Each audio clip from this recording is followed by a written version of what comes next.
Good evening. Good evening and welcome to a Regan Benson live stream. Let some notifications go out here, get some folks in here.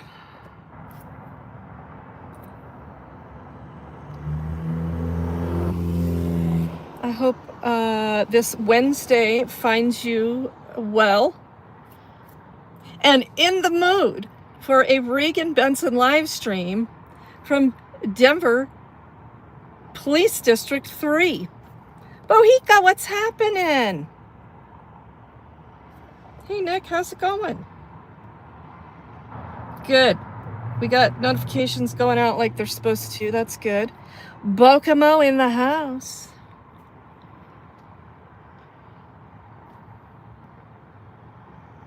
Low times.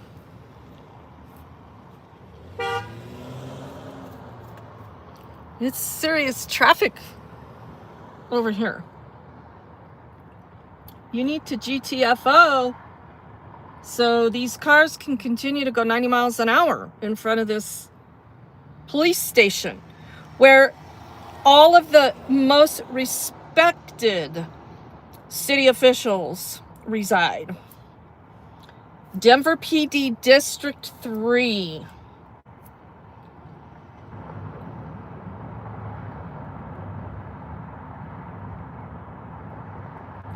We are here tonight for the Commander Advisory Board meeting. This is a monthly meeting of geniuses that come together and they talk about all the important stuff that they do for us to keep us safe. So just a few housekeeping rules for a Regan Benson live stream. My mods have full control of the chat. I typically join the chat when the meeting starts here in District 3. If you come into this live stream and into my chat with the intent to hijack it, you will be blocked. If you come into the stream with intent to self-promote, you'll probably be warned. If you come into this chat and disparage the homeless, you might get a warning, but it's likely you'll just get blocked. If you come into this chat with some good conversation and observations, we welcome that. We also welcome total obnoxiousness when it comes to highlighting government officials like the police who earn no respect. That was harsh. After all, it is a Regan Benson live stream. This is my platform. If you are easily offended by crude, vile, vulgar, obnoxious commentary, this stream is not for you, and you should leave now. If you are a bootlicker, it's possible this stream might be for you, so you can get an education on why you should not lick things to the point of your tongue getting raw. Last time we were at this meeting, somebody got their feelings hurt again and had Detective Novotny, Chelsea, write a warrant for me. It turns out that warrant was dishonest. It was factually inaccurate. And it turns out that, of course, Barry Schwartz, our famous Denver judge who's being investigated for posting bonds for his own people that he sets bonds for, who posted a $10 bond, perhaps, for the guy that assaulted me, Barry Schwartz. Of course, he signed that warrant. And it just turns out that everything in it was a fucking lie. I was here with Christopher from Denver Metro Audits here at this last meeting, and I was allowed to be here, even though Commander Bell had Novotny write a warrant for me a few times ago. When I came to this meeting and they didn't have it, because that's what they tend to do from time to time. They just don't have it. Even though it's advertised that they're going to have this public meeting, unless you were on the secret email list, you wouldn't know that they're not having this public meeting that gets talked about on the secret email list that you must sign up with all of your information to be privy to the agenda of the public meeting at District 3 that houses all the smart cops in the city and county of Denver. La Rata! We had a La Rata party that evening when we came for the meeting. And it turns out that Chelsea wrote a warrant for me because Bell, Commando Bell, if you want to know more about the case and a little bit about Commando Bell, you can go see my post that I made today on YouTube and learn a little bit about what's going on here at District 3 as Brian O'Neill, Brian Brain, cannot get Regan out of his head, and he is determined to end my life. Brian wanted a civil protection order against Regan, and it turned out the judge saw right through Sergeant Brain's bullshit and made a very good ruling about how Brian Brain Boy O'Neill was unable to prove his case because he's a fucking liar as a cop. I mean, I'm sure on the other side of his life, he's doing good. Doing good. I'm just going to put that out there. Doing good on the personal side of life. The professional side of life is just where he falls apart in his official duties. So, yeah, at any rate,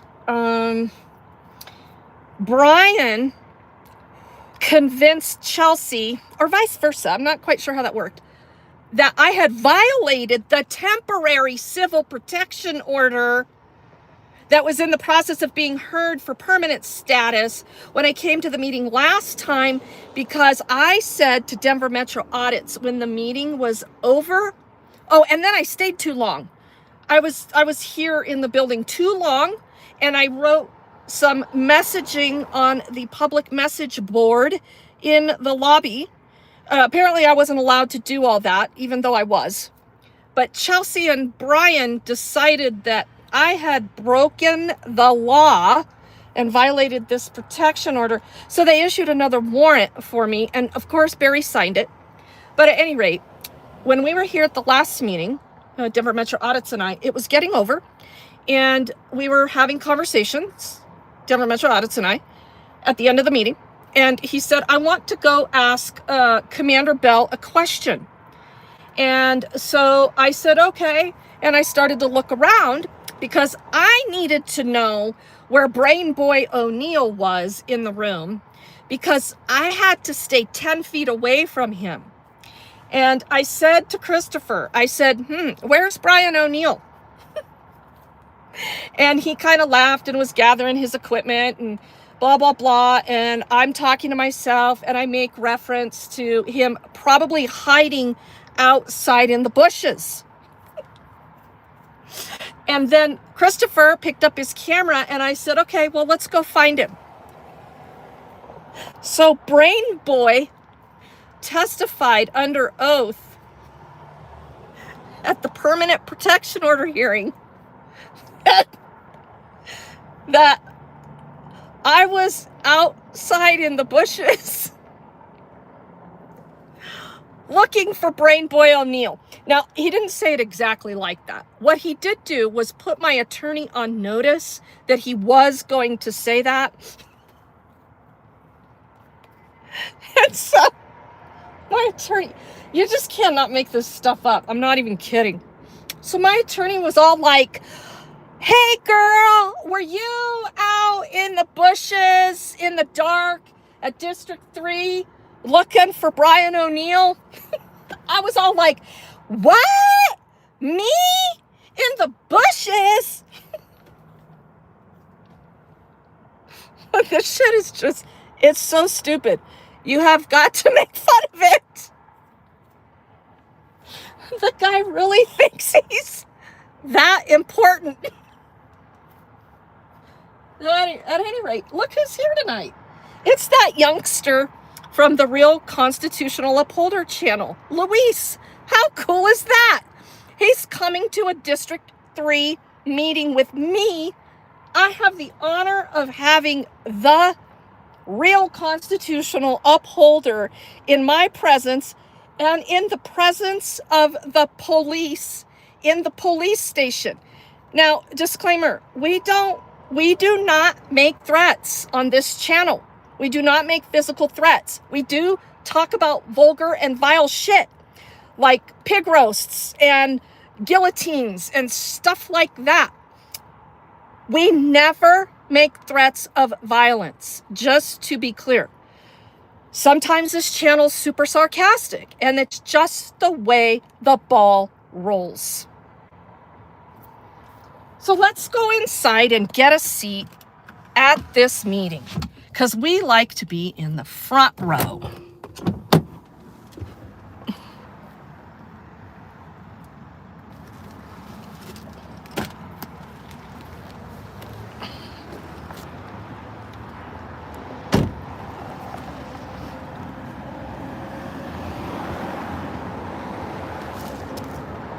Well, hello! Look who it is. I was just making your grand introduction on the stream this evening. Well, how are you? Doing well. Look, everybody, it is him, Luis, in the flesh. This young patriot. I still have those. These are good. Look, right on. Somebody may need those tonight. You give me this one too? I did. I have those as well. If you give those out, I have more to replace those. So, yeah, we're going to go in here. Now, just so you know, you can't say mean things about Brian O'Neill. I don't really plan on talking about You can't say mean things about Commander Bell, Sergeant Brian O'Neill, and Commando Bell. Yeah, I heard what happened to the last person that did that. Did you hear about that? Yeah, I did. And if you have any messaging for the PO that you would like to put on the public message board in here, it can only be sweet things, pleasantries. Just kidding. Just double check. No gun, check. No knife, check. I don't know what that is, but I don't have that either. I think it's a cell phone. Actually, I think it's a picture of me. It's like a fire hydrant or something. Oh, look, it's Craig Arston from, oh, this is going to get interesting. Huh. Oh, that's good. These are still up here.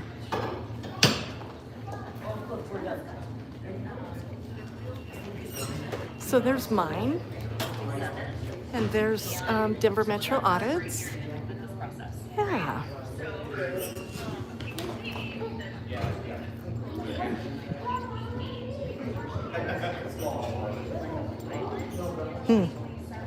So anyway, let's go.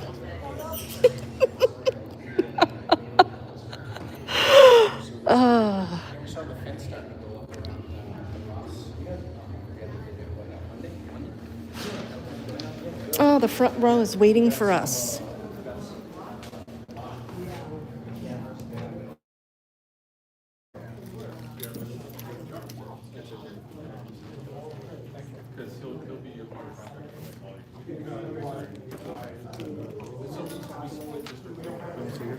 Please, yeah, wherever. Well, I don't know.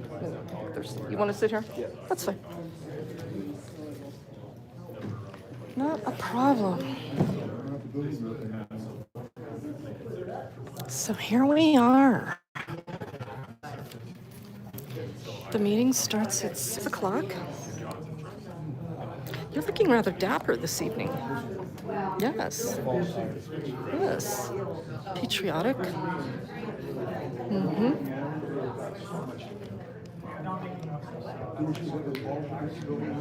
The weather's been like all over the place. So It has, hasn't like it? the best way to go. Yeah, layers.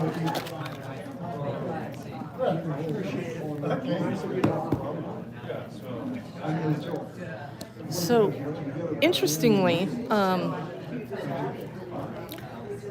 Luis and I have been talking about an event that has transpired over in Inglewood.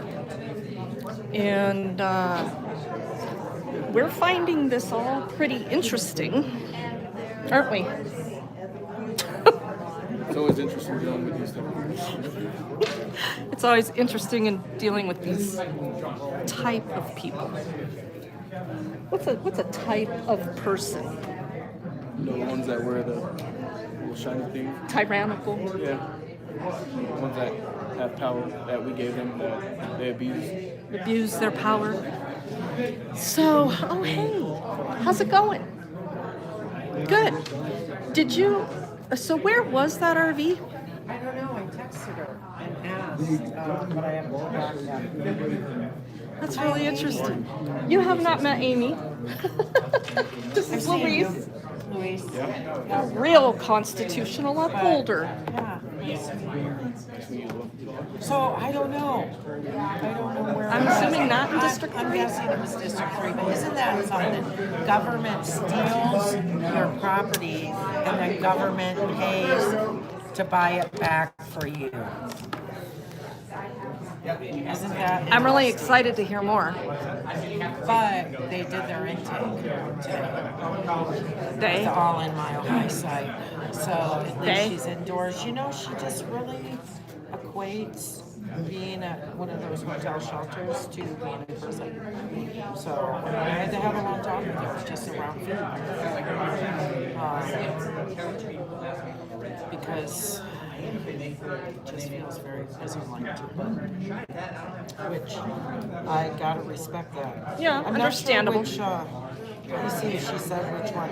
The Best Western. I told her do Best Western for Doubletree if you can, because that's going to be run by St. Francis come January 1st. Right now, it's like kind of ran by nobody. Right. Exactly. It's going to be interesting.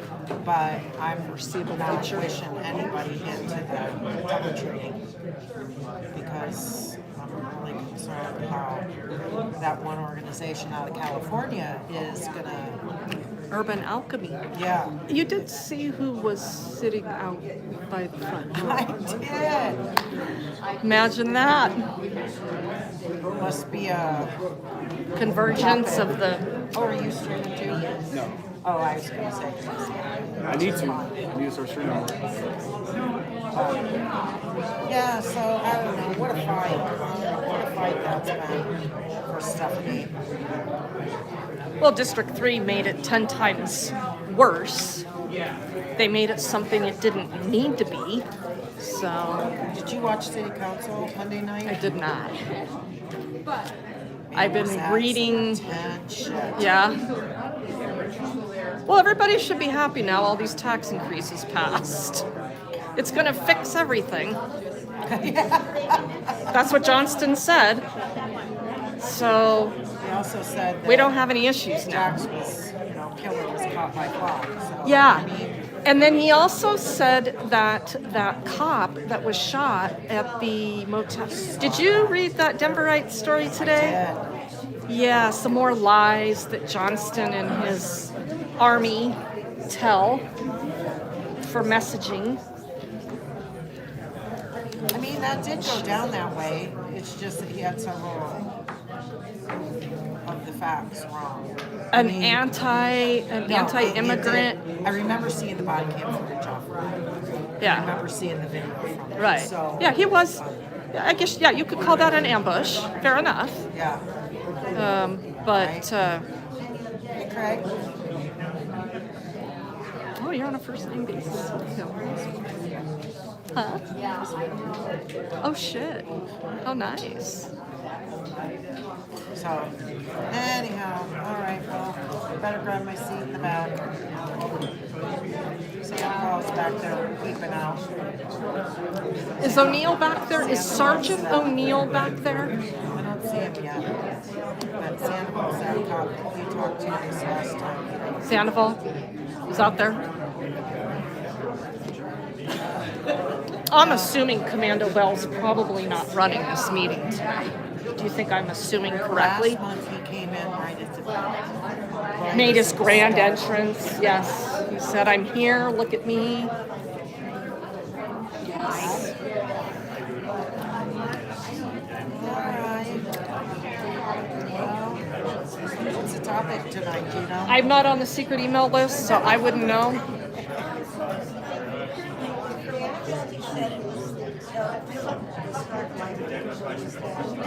Oh, so it's probably about the Ross Library closing in Lincoln. Oh, You know, they closed 4 libraries. yes, but we should be able to open those back up since we passed all these tax increases. Why not? Well, we got everything passed. Vibrant Denver. I don't think the libraries were on there. Because I think They were on the Vibrant Denver bond. Ross Broadway is getting renovated and enlarged, so it's closed for sale. Except that library is not on Broadway, though. I know, but it's called Ross Broadway. Yeah. So anyway, they're closing the library because of the homeless people. So those are the facts. Just in case you were wondering in the chat. So at any rate, let's tell people about this interesting thing happening in Inglewood. Number one, he filed his lawsuit. So that's cool. We'll talk more about that after the meeting. But there is a cop over there that's being prosecuted for assault, a felony charge of assault. What was the other one? Misdemeanor. Official I know misconduct. the felony was for The felony was for the assault. apparently. Allegedly. We have a different perspective on that. We think they're getting this wrong. They're charging Ryan Bassina. He's a cop over there in Inglewood. He's only been there a year. What he really is a sacrificial lamb for that dumbass chief of police over there, Dave Jackson, who needs a sacrificial lamb so he can show the world, so Inglewood can show the world, look, we're doing something. The reason they picked this cop, in my opinion, is because he's been there for less than a year. So he's got no union protection. And we don't feel, after watching the body cam, that it was a real chokehold at all. What's your take? My take is exactly that. They were so easy to say that there was no probable cause for the original charges on the driver. I think that there was. It was a traffic stop, and they said that the individual, Venezuelan national, they never talked about his immigration status, but they said he didn't understand English. That wasn't true at all. He was told to turn the car off. Yep. He did it like that. He even spoke a little English too. They said that he only spoke minimal English.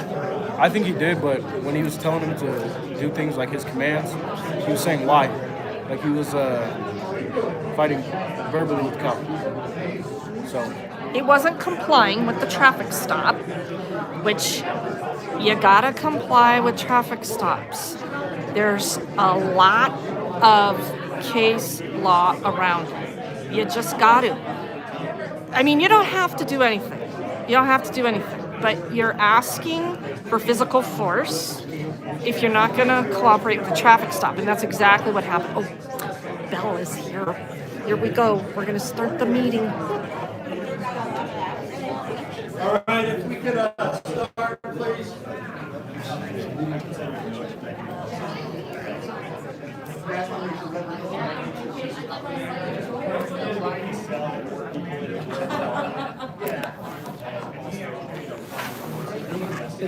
Of course.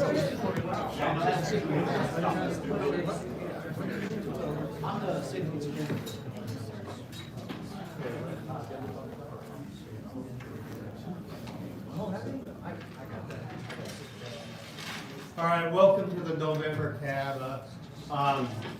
We'll get started. Maybe.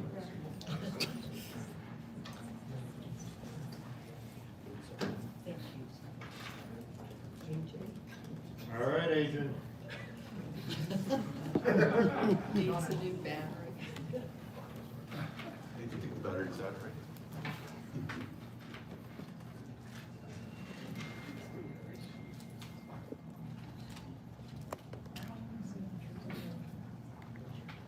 Look at the batteries. I'm pretty sure Adrian does this on purpose. You were wearing a watch.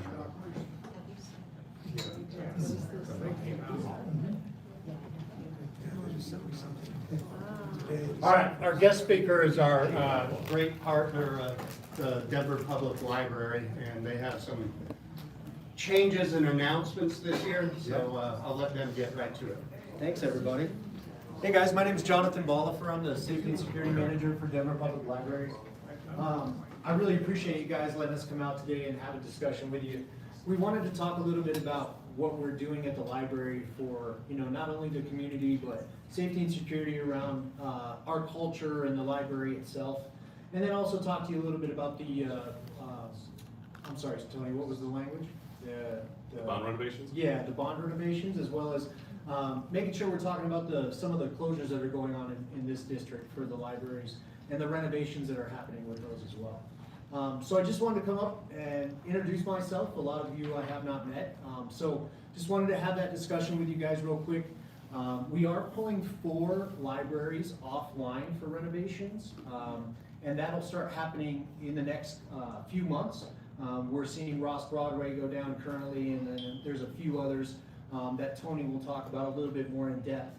But one of the things is that I wanted to mention is that we understand that that's a direct impact to the community, and we are really working hard to make sure that your voices are heard and that we are doing everything we can to minimize that impact. Beyond that, I just wanted to tell you that the libraries are a place for the communities, and we understand that, and we are really working hard and looking forward to reopening those with vibrant renovations and making sure that they're places for the community to really enjoy and continue to use. So just wanted to introduce myself, say thank you. I'm gonna bring Tony up and talk about some specific closure dates and some really great information regarding the bond. Thanks, Tony. Good evening, everyone. My name is Tony Kaufman. I'm the Director of Facilities and Capital Planning for the Denver Public Library. I'm really proud to be here to speak with you about our bond renovations and taking these buildings offline. The work that we're doing is transformational, and what we're doing is we're taking this bond and we're going to location to location, and we're going to get results that are really going to benefit the community for years to come. Those benefits include financial benefits. So it costs more to operate an older building when things are breaking a lot. Our maintenance team has to work all day and all night. The energy costs are higher as well. It's just not as comfortable as we've had some closures in the past because the systems can't handle some of the cold snaps and the super hot summers we're having. So here we are with an opportunity to make all this better and reduce carbon emissions. So it's really a win-win-win for the community to have these buildings not just refreshed, but really made better for the future. And so the locations, of course, are Ross Broadway, Hamden, University Hills, and Eugene Field, just down the road from here. The opportunity to do this is something that is just a part of a natural cycle of renovation in capital planning and asset management. These are somewhat predictable, and now again, we have this opportunity to really make it right. We've demonstrated this at our Pathmark Park location more recently, Pauline Robinson, and a few others as we go through our whole portfolio to make it better for all of you. And taking it offline is necessary because these are pretty intrusive projects. It's going to be all the infrastructure. We're going to have some additions in some cases. It's gonna add about 50% of the space at Ross Broadway, if you can imagine that. And it's really going to provide opportunities for increased programming, more collections, ADA accessibility. So modern building code and modern accessibility code are just natural byproducts of these things. So we're really able to take something a little older and make it quite a bit newer and so much better. So it's just better service for you and your families and the rest of the community. This is all driven, of course, based on your engagement and the feedback and best practices in public libraries. I just wanted to see if you had any questions. When will Schlesman be open? Because that was closed and now Hamden is closed, and so the southeast ones are closed. Yes, they are. So that is an unfortunate byproduct of just things that had happened many years ago. This bond was formulated, I think, close to a decade ago now. And so Schlesman's in the second phase of the project, to where we're addressing some of the infrastructure that we were waiting for. And also the building envelope. That roof is well past its life cycle, and some of those beautiful metal panels also leak a bit. So we're gonna make sure that everything is comprehensive. I wanna tell you that being comprehensive is also an opportunity to save costs. To remobilize and reclose is really challenging, but also more costly. There's just an inflationary component of it, and just the mobilization of procurement and design and construction is another way that we're just being more efficient by being more comprehensive. We expect that to be open later in 2026. Toward the end, we'll say. There's some supply chain things, of course, as you may be familiar as well with critical infrastructure that sometimes is a little bit out of our control of timing, but based on our forecast, that's where we're at. Yes, hi. So, quick question about the locations. It seems like there's a big swath out here in southeast Denver, right? The Hampton, New Hills. I mean, was there any thought about spreading this around the city, or why this area all at once? Because you're gonna, we're not gonna have a library. Yeah, so part of this is just coincidence. These locations were just at that point of life cycle and that cycle for renovation. And so, yeah, about a decade ago, I don't think that was fully considered. And then at the same time, we have some alternate services that are being procured and produced. We're going to have additional mobile services. We're going to have Plaza at the Eisenhower Rec Center. And we have a few other things in the work to help make sure that services have some level of continuity for that region in this district or community.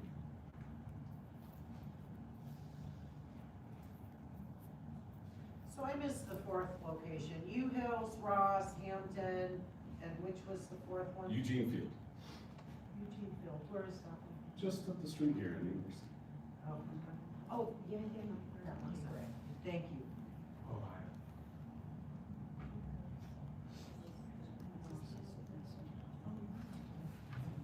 Councilwoman? Hi, thank you. Can I get up here? I know I'm not part of the presentation, but I have some thoughts about this one. Okay.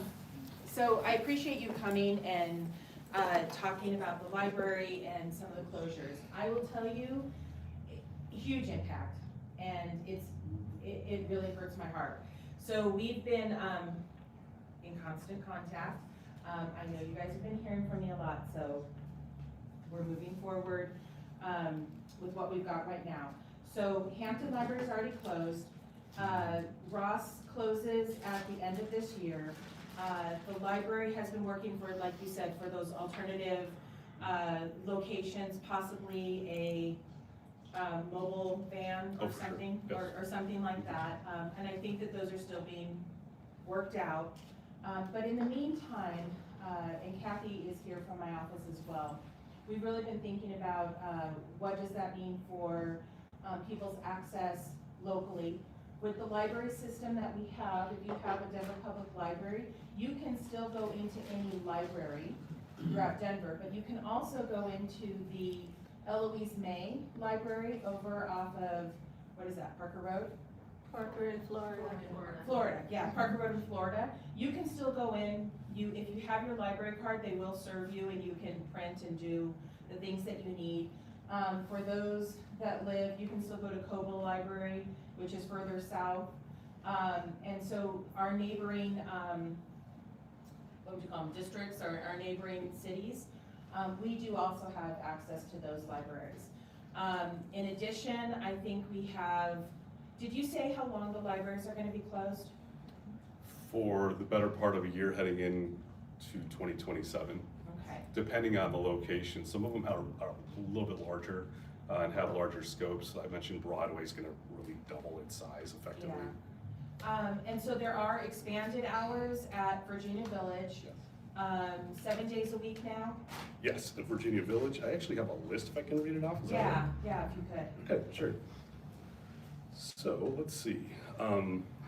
Thursdays at 5 p.m. Eisenhower Rec Center is going to have some additional services. I mentioned Plaza, and then Virginia Village is going to be 7 days a week, as you mentioned. And then other holds opportunities at University Hills until it's closed will be there for everyone.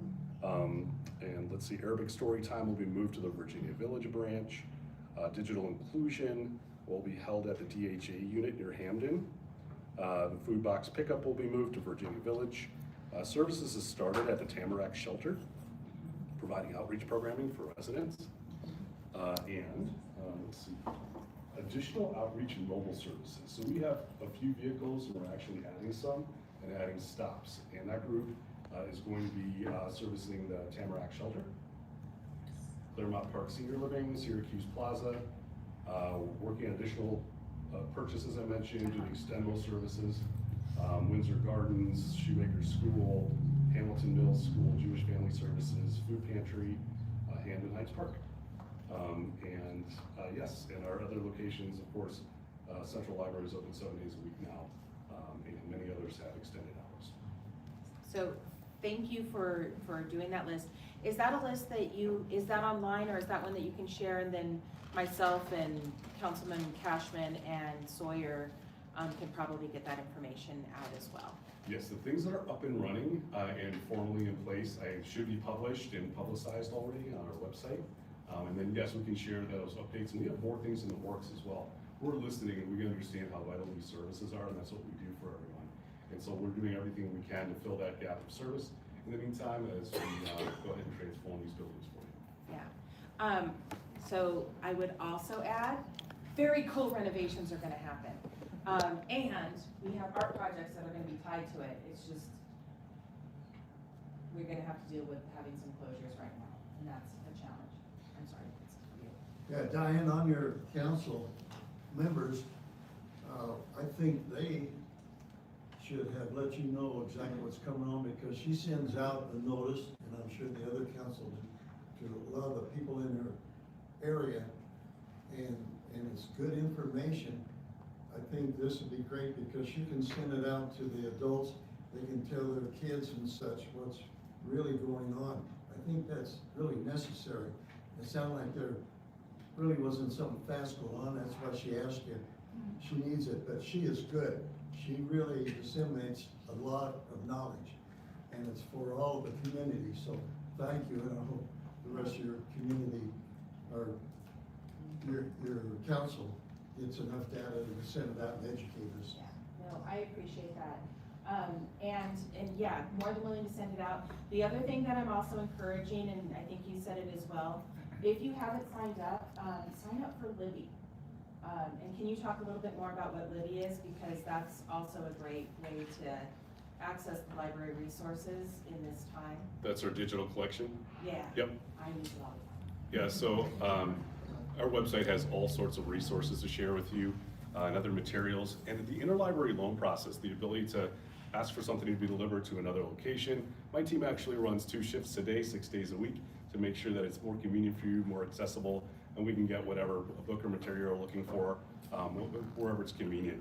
And as I mentioned, University Hills is also going to expand its holds pickups for a while until we close that one for renovation, take it offline, I should say.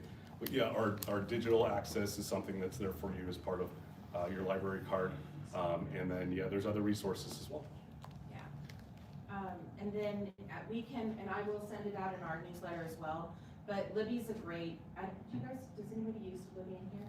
Yeah, okay, so everybody knows. But it's just a great way to connect. It's a great way to order your books. I think it'll be very good in the interim. To your point, yes, I think we did kind of miss some communication with a growth mindset.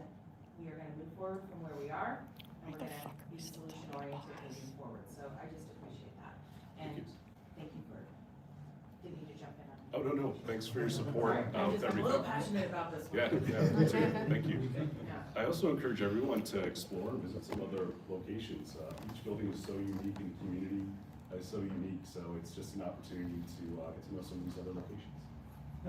Is the Central Library open on Fridays now? It is, yes. Great, Here we so go. 6 days a week? It's 7 days a week now. It is 7 Yeah. days. Okay, excellent, thank you.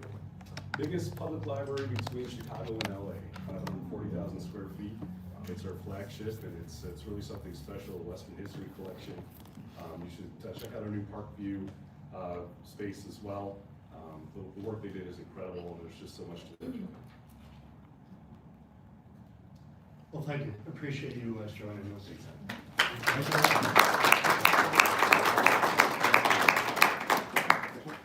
Okay, we'll start off with recognizing our officers of the month. Officer Wilcox was conducting a directed patrol due to recent burglaries in the area. Officer Wilcox observed the suspect near a gate that had been used to enter the property by previous suspects. Officer Wilcox observed the suspect carrying a large yellow bag and heard metal inside it. Wanting to contact that suspect, the suspect was given commands to stop, but he fled on foot. Officer Wilcox was able to follow in his patrol vehicle and called for his covering officers and directed them to the suspect's last known location. Officer Himes and Officer Smith responded and assisted. Himes observed the suspect walking towards her. She drew her taser and gave the suspect commands to get on the ground. The suspect was taken into custody without incident. The suspect provided a false name and a date of birth, but using a Morphle fingerprint reader, they were able to identify him. The yellow bag was found to contain burglary tools, which were bolt cutters and a large pipe wrench, which are common tools for copper thefts. The suspect was also found to have 2 warrants out of the Lone Tree, and the suspect was transported to EDC. So, we honor those officers. A little reminder of the breakup of District 3, Sector 1 on the west side of Colorado, and Sector 2 on the east side. Sector 1 is led by Lieutenant David Timmerman and Technician John Solar as the CRO. Sector 2, Julie Wheaton with Technician Pacheco, AJ, and Manny for the CROs. Looking at the District 3 numbers, I'll go over the District 3 numbers before I turn it over to the lieutenants. Our person crimes has gone down by 11%, and just using citywide as a barometer to where we're at, citywide we're down 5.7%. Property crimes were down 29.8%. Citywide numbers are down 25%. Then our total numbers are down 21%, and citywide we're at 14.6%. Now, comparing them to last October's cap, going back up to the persons, we had -2%, so we're trending in the right direction. And then the property crime, we're at -30%, and so basically we are the same we were with the property. And then the total crime last October, we're at -21.3%, so we made no ground there. Still trending in the right direction. A lot of that is because of what everybody's doing, keeping your doors locked, keeping those lights on now that we have daylight savings, it gets darker. Light deters crime, so if you could keep those porch lights on and make sure your garage door is shut at night. So with that, I'm going to turn it over to Lieutenant Timmerman. Boss. Good evening, everyone. Just so you know, I wasn't here last month, but in the months leading up to it, every month I've been going longer and longer, and I keep getting grief, so I'm gonna try and go a little bit faster through it this time, but we'll see how we can do.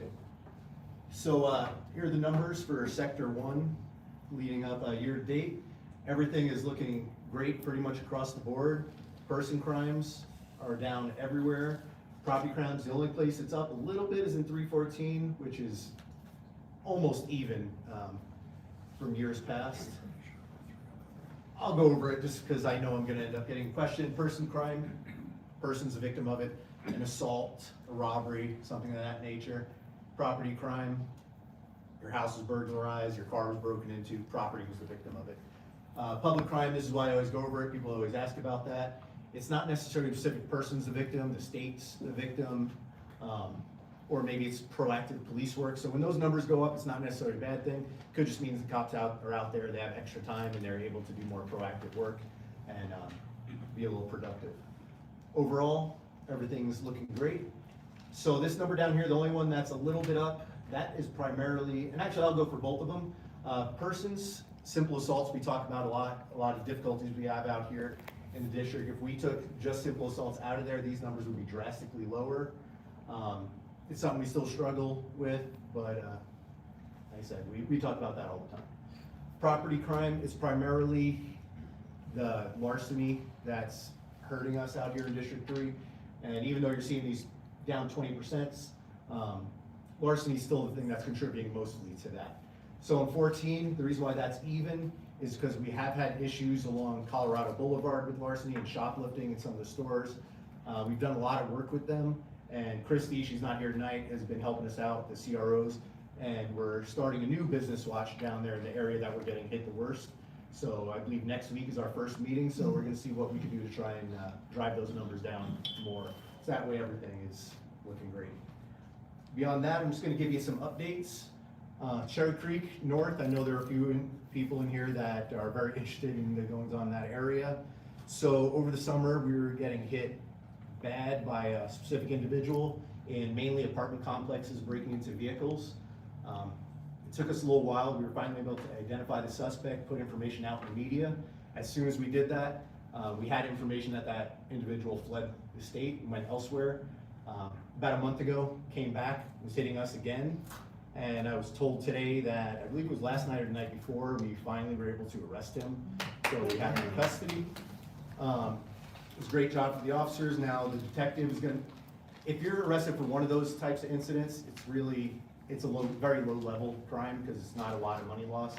But because he was so prolific and did so many different crimes, detective now will work on trying to put those together and present it to DA to try and get a higher level of punishment for that individual. So that's right hot off the presses, and we're working on that.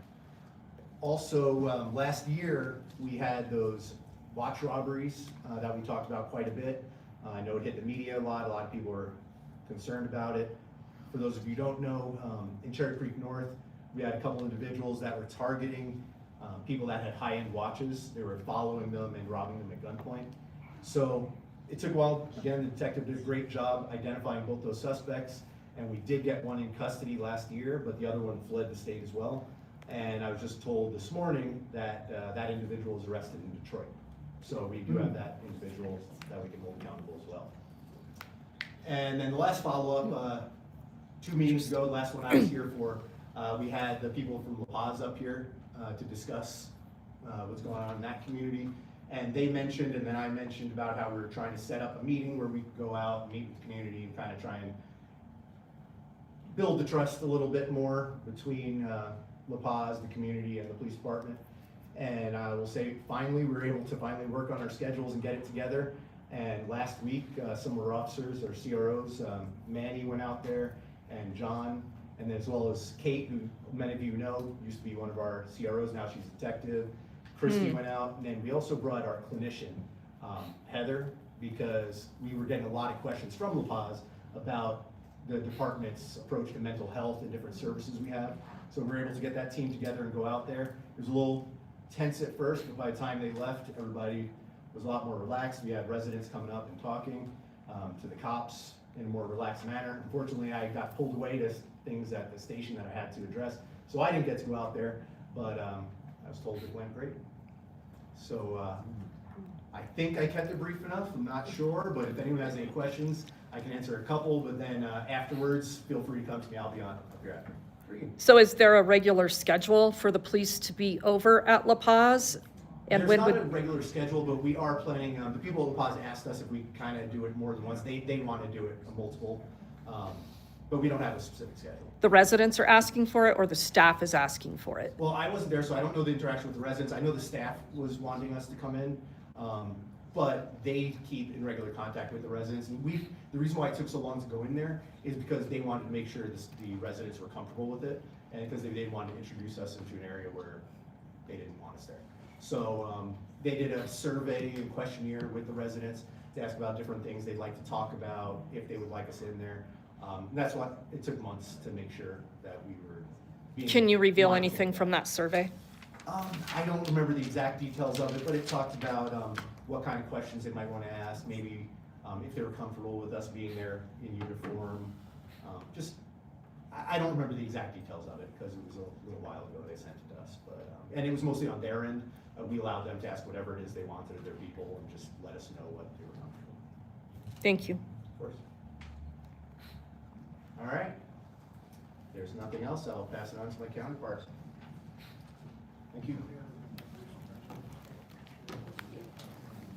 It's nice to see you all. Julie Wheaton, the lieutenant for Sector 2. I think I missed the last two cabs due to personal events, and I just happened to be out of town at that time. I'll go over the numbers real quick, and then I'll just talk to you about what our focus is in Sector 2 at the moment. These are the best these numbers have looked in 2 years. I've been here 2 years in October. It was 2 years. So we're definitely heading in the right direction. Those are pretty substantial drops when you look at the 3-year average. And then in the public orders work, that's that proactive work that officers are doing. And that's what we wanna see, them being visible, interacting with the community, and just, helping hold people accountable or prevent problems. So those numbers look good.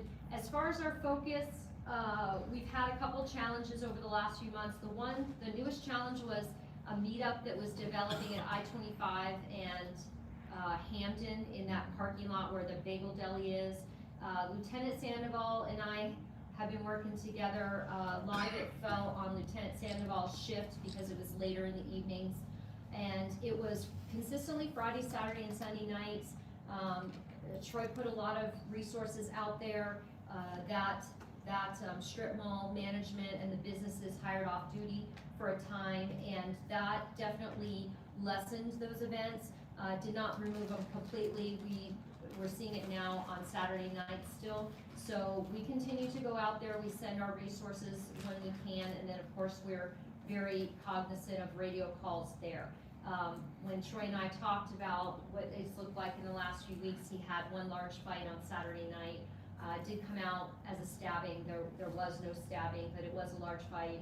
So Troy's resources were able to get in there and break that up.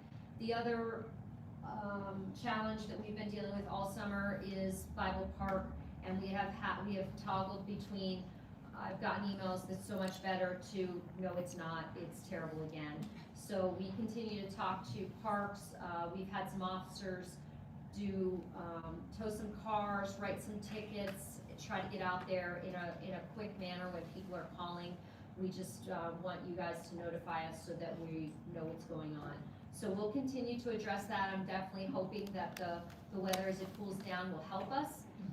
We're sensitive to how disturbing it's been. It's frustrating to us that all you really have to do is just turn the music down. Nobody cares if you're enjoying the park. People just don't want to hear the music from 3 blocks away. So thanks to Lieutenant Sandoval and his detail, my detail, they've done hundreds of extra patrols in that park all summer long, trying to keep a lid on it, trying to be a presence to just let people enjoy the park in a way that's not disturbing people that live 2 blocks away. And then road rage, it continues, it flares up and down. Alameda corridor is consistently the issue, from Santa Fe to Aurora. So as we can make proactive cars when staffing allows, I'll send a 2-officer car out to address those aggressive things that make road rage incidents turn violent. So I remind you guys all the time, and I would tell you to remind the people that, you know, in your lives to just don't engage. And I know it's hard to not get upset when people are obnoxious or flip you off or tailgate you or whatever, but really the best way to de-escalate that is just to disengage, take a right, go around the block, and because a lot of people, you know, get hurt in those incidents. So that's kind of the update and what my team will be focusing on over the next few months.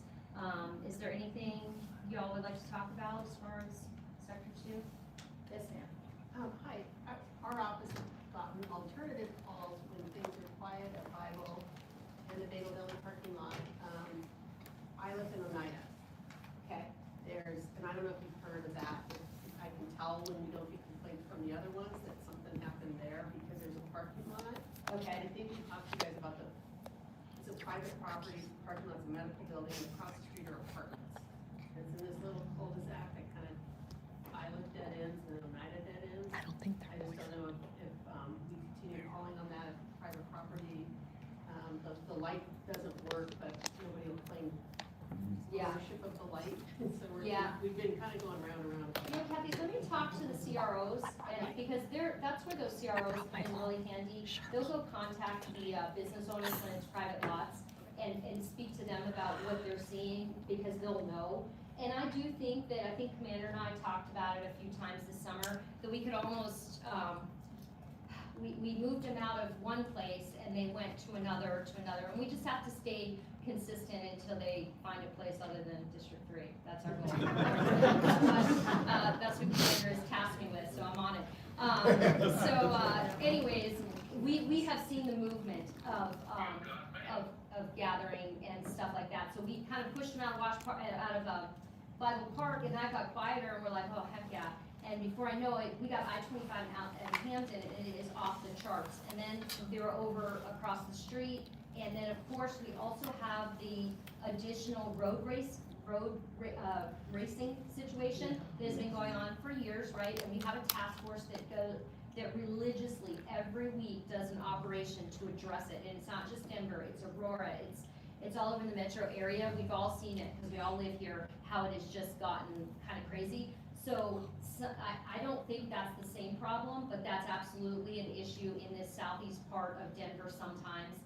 They continue to do those operations. I think they've moved from Sundays to Saturdays because actually the road racers have also become aware of the enforcement, and so they're realizing there's all these resources out on a Sunday night. So the lieutenant that's moving it has moved it to Saturdays. So that continues to be a challenge as well.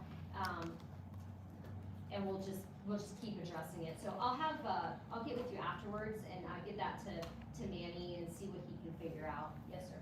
Yeah, so help me understand what the consequence is for somebody that's drag racing that gets a citation or they get arrested, or what happens? Let's say you catch somebody and they're doing that. What happens to them?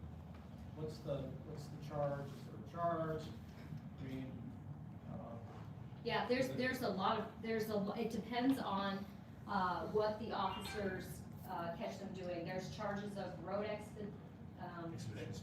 expedition speeding, reckless driving. I mean, it can be a lot of things. okay, is there a way to take the vehicle, or Yes. impound the vehicle and then Here we go auction it off again. or something? I mean, what? You know, I think the laws around, I'd have to do Let's some take their research, but property, I think the guilty laws around until seizure proven innocent. have changed and is not as easy to seize property, but cars do get seized under certain circumstances. And I think it falls along the lines of nuisance. I think there has to be repeated. I think it has to be the certain charges they're charged with, and the more serious, the more likely it can be seized. So there is, and you know, maybe that's a good thing to bring back to the next cab is, let me get some stats from that road racing team that does the task force thing every week. And let me see what that looks like, because we do get the emails, they do what we call after actions to the chief. and all the commanders. And let me see what they can tell me about what those stats look like, because they'll tell you how many guns they've gotten, how many cars they've seized, how many tickets they've issued, things like that. That might be interesting information. I'm always trying to think about maybe providing something that you guys, don't have, so. Condition of driver. Sure, yeah, there's been DUIs, in fact, the I-25 in Hampton, Troy's team has made quite a few DUI arrests, right? I think we're up to 6. Yeah, You can drive drunk just and out get your that car back. that lot. I Who else mean- had a question? I'm sorry, yes, sir. Julie, if we Seriously. can't chase it, Right. how do we realistically stop If I could answer that, then we would not have a road racing task force. It's difficult, right? So, you have to balance in public safety. Chief would probably talk about this all day long, but in public safety, you have to balance the risk to the public and stopping that dangerous behavior. And so there's a lot of studies, there's a lot of thought that's gone into this. There's been a lot of tragedies out of these, but from officers wrecking or engaging, and it's creating a more dangerous situation and more people get hurt. So that's always the balance of it. How do we stop it? I think that like any kind of public safety challenge, you have to continually work it. And you have to continually hold people accountable that you can hold accountable. And not give up and pay attention to technology. I think technology has helped us in some ways. They have grapplers now, and there are circumstances in which which officers are allowed to pursue, and when they are, they do it as long as they can do it safely. And yeah, that's about all I have to do with that. I think technology is our friend in that realm. In any kind of prevention, we have to continually look to that and just continually address even our smaller issues that you've seen this district and other districts attend to, that we eventually, can solve those problems. But it's large and it's not just our problem. But if they're racing, how do you give them a ticket? Because they do stop. Quite a few do pull over when the officers, that's how that team gets them. They do stop. Not all of them, but Turn on some their of red them. lights and siren? Yes, and they can complete a traffic stop. Ma'am? Do you have a Is question? Denver's pursuit policy the same, and is there any talk about changing that? The pursuit policy is not, it hasn't changed lately, and I don't think there's any conversations around changing the pursuit policy. And you might be referring to Aurora's, chase policies that relates to stolen vehicles. And I don't share those values, and so. Thank you, Chief Thomas. All right, Commander, should I, you ready to take a video? I'm sorry, Councilwoman. I just wanted to take a minute and say thank you. The parties and addressing it and everything that you've done and the responsiveness, it's been a Herculean effort. So just thank you, Lieutenant Wheaton, Commander Bell, the entire team and Chief. It's been huge, and you guys have really been responsive, and I just want to thank you for that. Glad to hear that. We wanted to say something before I go on. Yes, Commander, I don't believe a lot of us in attendance here are aware of the global convention that the Blue has just recently put on. What I'm talking about, it's an IACP, and the Commander will tell you what that stands for, but the attendees of this were all over the globe, and Denver was the ones putting this on. It's not just for Denver people, or Denver County, or counties just in Colorado. Oh my goodness. This reached all the way to Australia, Brazil. All of their representatives were coming together. Thanks, Chief, Commander, all you guys. You're all involved. You had this gentleman here who's a volunteer. All the comments that I received back, it was wonderful. Thank God that we've got you people putting it on. I just wish the media would have shared how wonderful it was from you guys. Thank you again. Well, thank you. That was a unique opportunity. We were able to showcase some of the innovation that the chief has brought to our department in our city and our community, as well as receive the other information from what other departments, what kind of innovation that's being done worldwide, as you said. Okay, we still have the Community Cares Colt Drive going on, and then also our Blue Envelope Program. Coffee with Cops, third Wednesday of the month. It's at 695 East Louisiana. Third Wednesday of every month, 10 a.m. to noon, over at Nixon's Coffee House. Our last CAB meeting for this year will be December 3rd, and then we'll get the schedule out for 2026 after we look at our staffing and programs. And with that, that is, now.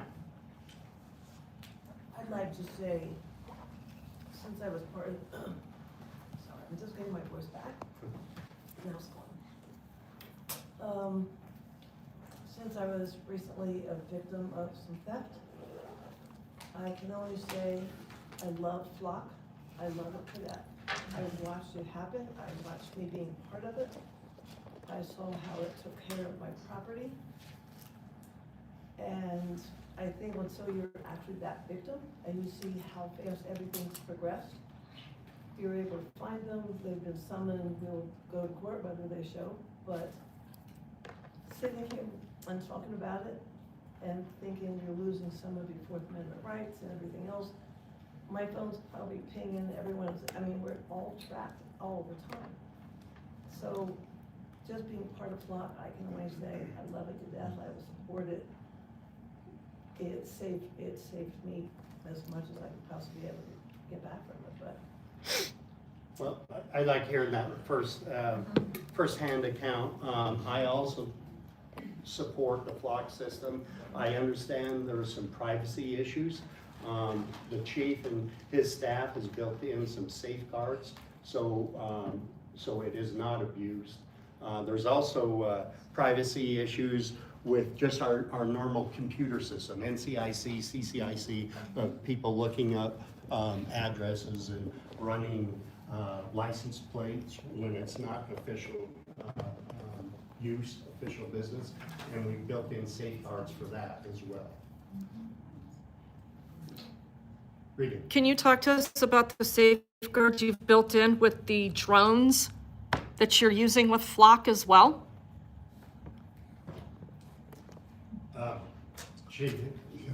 So, we do have drones, but they're not connected to Flock at all. Absolutely right. They're not connected to Flock? No, so I think maybe what you're referencing is the contract that was just signed with Flock Aerodome as it relates to a pilot that we're using for drones as a first responder. And so Flock Aerodome is a different subdivision than the Flock system that operates the ALPRs. So there is no connectivity between the ALPRs that we're currently using that are Flocks and Flock Aerodome. It's actually, Aerodome is actually the company that was purchased by Flock that runs these drones that we are piloting. So but there's no connectivity from the drones or any drone to our ALPR system. Thank you, Chief. Sir. They're still Flock. Are you? What do you do when people speed down your street? Personally, on my personal street? Number one, I'll joke inside, report it. I mean, you don't chase them, of course, but needs to be reported so we know there's a problem. Especially if I'm reading your question correctly, frequent, it's happening over and over. I need it reported so we know it's a problem, so there are resources there. Bringing in our traffic enforcement unit and other resources. Thank you. You can shoot me an email. I have a traffic officer assigned to my team. I'm happy to get him out there to enforce traffic enforcement for you, and he will even write up an email on what actions were taken, how many citations and warnings were issued, if there proceeds to be an issue,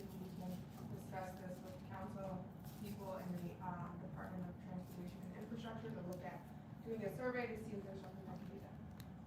Thank you very much. Thank you.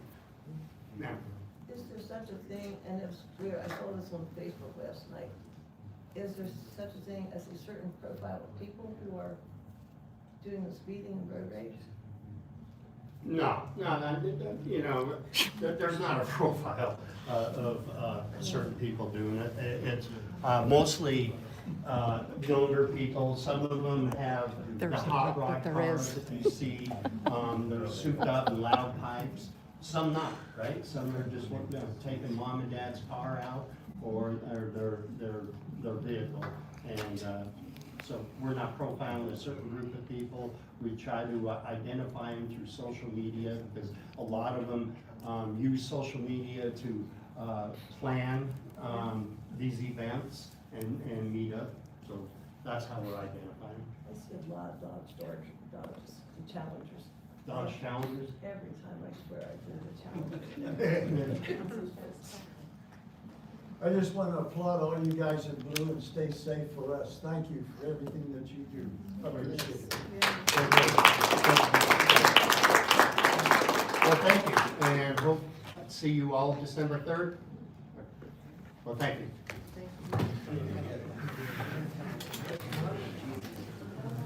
It's your kind of meeting, huh? Interesting for sure. Wow. This is a dream come true meeting for every young 20-something. Yeah. I tried to give him cookies. You're still not impressed? No. I think it's crazy how many people, like, I heard this one lady say about how her phone's pinging all the time and that they're watching her anyway, so she's willing to forfeit her rights basically because they're already... She's the one that was talking about Flock, right? She's saying that her phone is pinging all the time anyway, so... Yeah, just so give why them more- not? Yeah. So just add on some more surveillance of me, please. Because it keeps me safe. Oh, boy.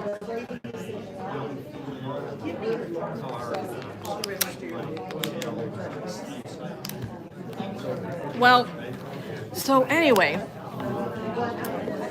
we were talking about this Inglewood thing. Have any of you heard about the Inglewood stuff? So Officer Ryan Vicina, it's spelled like vagina. How do you spell it? Vasina. That's how he spells his last name. I would have at least added an extra S.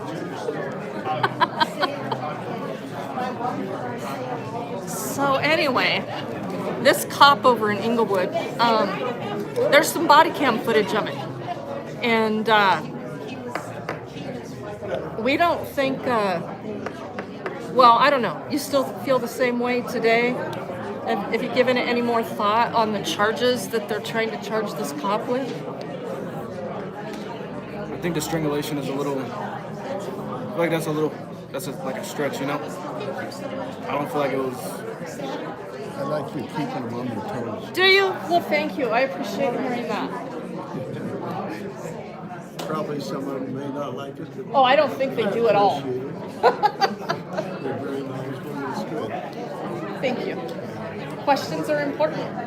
No, I'm lucky. You know, I've dealt with both sides of the politics. On 9/11, the state came to me, I'm a TLO officer, and I set up all the training because of that. I worked for a big training company, I had global responsibilities.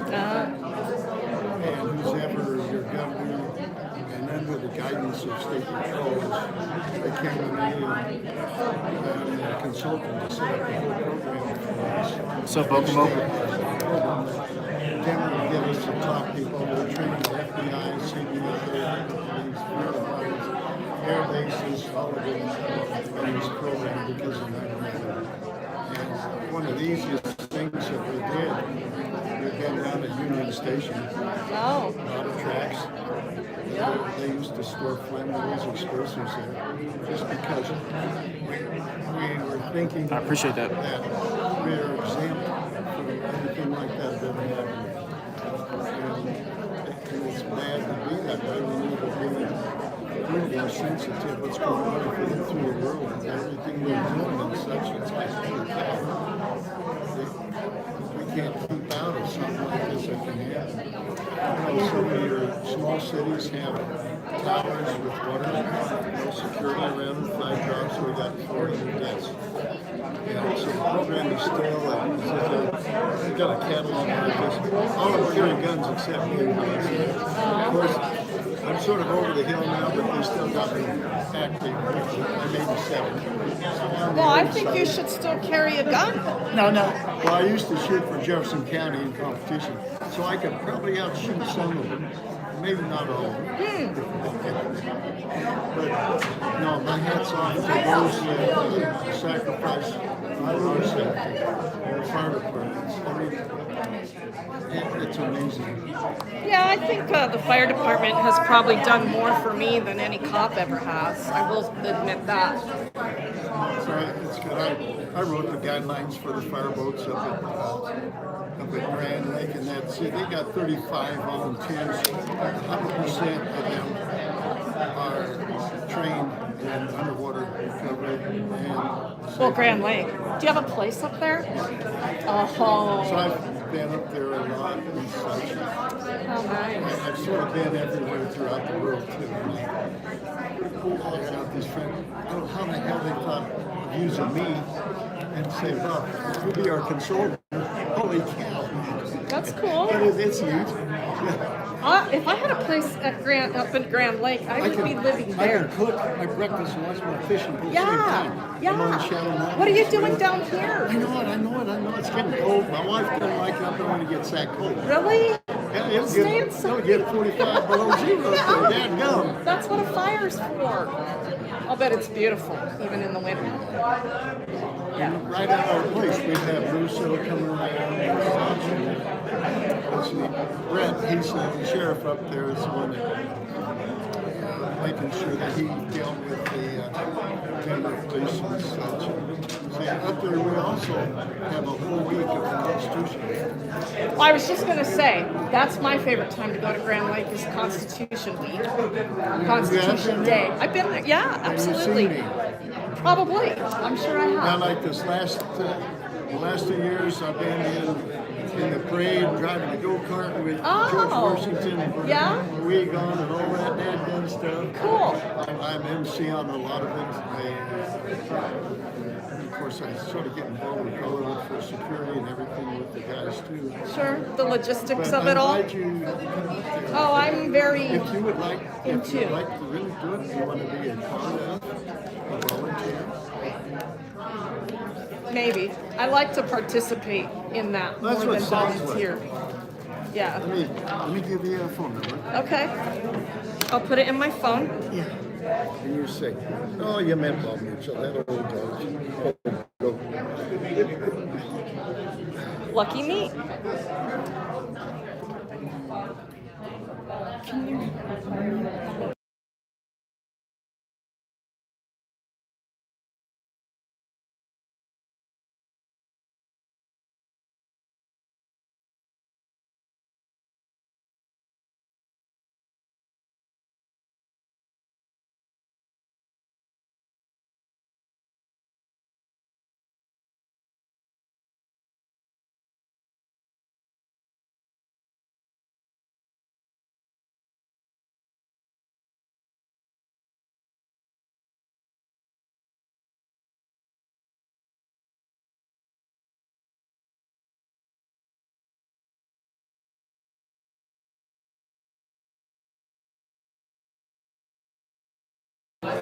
Oh, I just said. Well, phones take forever. Turn. Okay. Cool. I'd love it and get involved. And we've got so many people that need Well, I would dress up in the proper attire and call myself a volunteer. Yeah, we'd have a heck of a good time. Yeah, it's a whole week. Right? We have speakers from all over the U.S. every day. Yep. Now, I can't remember when Brian gave his talk. He's from up there. That guy, he represented Colorado when Colorado decided to go marijuana and not be illegal. Now, like he says, it is illegal and federal. But do you think they're going to send an army after you? No. Well, they're not going to do that for marijuana, but they'll do it for people, which is an interesting discussion. Brought up is it's still illegal, but they're not going to do that because here you are, a little thing, and like an ant, where they've got other things that they work. So I don't partake, but I don't think the government should be telling us what we can and can't do with our own bodies and our own decisions. Like, my choice, my body, my choice kind of thing. See, that's me. I'm pretty libertarian, and so like Rob Nadelson from the Independence Institute, he comes up there to talk. Yeah. Those are my kind of Rob's a good friend. Yeah. To me. Rob is a constitutional scholar. It's okay. He's very intelligent. He is a constitutional scholar. So you love the ones that we have. Yes. And so but See, now, me personally, I've never drank, I've never smoked. Do I have anything against it? It's my choice. And it's the way I am. That's great. I have alcohol respect at that. home. Yeah. I don't want you smoking in my house. Do you think the government should be telling you these things? Do you think the government... Everybody's different. But you're not answering my question. No, I won't, do you because... think the government should make a law that says you can't No, do but that? we should make it aware to you about what your health risks are and really show enough where we can make our good choice. Well, we already have that, the CDC and all those other No, I've government... worked with I've worked with labs and all of that. It's just upsetting. CDC is nothing but something that runs by the government. So you don't believe in the CDC? Well, hell I no, love not that. the way it's set up, because the government should not affect my health. The CDC... I love it. The CDC see, it's waking up. Now your phone's turning on. The CDC, the way it's set up, and this changed about 15 years ago. I'm very much aware of the rule. I've done a lot of testing. Then who should educate us? If not the government, who should educate us on those things? The people that are really that intelligent in it, and it's got basis, and they say, oh, this is from scientific bullshit. There's a lot that isn't. It's just a political statement. I agree. It just makes me so mad. It should. Just like, oh, I'll tell you a good one. It should make the kids mad Fauci, too. when he starts saying you can wear 3 masks, I work with all fire departments, so I know what I'm talking about. Not everybody has wonderful lung capacity. You put 3 masks on, you can kill somebody because you're not getting in there. I never wore one. Did you wear one? Not very often. Did you have to wear it, to go get what you needed? Isn't that dumb? Why do you have the damn thing there, bro? Now, if you're going down in confined space or something, I've worked with a lot of people in that. That's how I knew what was wrong out there up north when they all died down in that hole from the farm that had the dairy. I know exactly what it was. The dairy and Fort Morgan's sugar beet plant. Same thing. Yeah. I knew exactly That was- what it was. But see, it wasn't those people's fault down here, nor probably the owner. They did not know what confined space training should mean and go all through it. Now, we are lacking in something like this, just like I worked for Gates Road Company. You worked for Gates? Yeah. Wow. And I set up because I go by budget. One thing, is we're worried about evacuation. This is 5 stories. What the hell do you do? They don't have books on it. So I said, Bob, we're out on this. See what we can do. We could evacuate our hospital. We staff 253 in our hospital. I'd evacuate our full hospital, all the rest, in 5 minutes or less.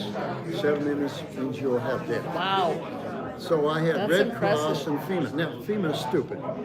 FEMA come up to me first and I said, here's what you'll start doing. Because I was educating them. You get a whole map of your place you're going into. You agree and you tell them, because now you're smarter, what they should do on different types of evacuation. You can have bomb threats. You can have all sorts of things to evacuate. From heaven now comes these things that swirl around and all that, you know, sort of bothers you. You have that. You got workplace violence. Well, workplace violence, you don't see everybody out here in a big hole and you're all huddled like this, so this guy's really pissed at somebody there and he's going to make sure he gets somebody. I mean, Yeah. that's dumb things. Yeah. And so I said, you work with them, and then you sign your name, FEMA. I said, now you've got a purpose, and that's what you do. The Red Cross, same, they had to work with me. Yeah, I don't want the government in charge of my safety. No, that's the dumbest thing. Yeah, that's a really And that bad was about idea. 20 years ago that happened and changed. Why? Because we've become more government dependent because we cheer it on, like all the 9 tax increases that just passed in Denver last night. I say because we are ignorant to what can affect us. I was honored. Ignorance, I agree. I was honored to go out to Rocky Flats. You know what Rocky Flats? Oh, yeah. So here's old cowboy Bob. I was raised on a ranch. I say, Bob, we need In to come Colorado? down. Yeah, Cowboy Brighton. Okay. And so, and Gates sends me out of all the people in the state. I'm going out. So I'm conducted what's through statistical analysis.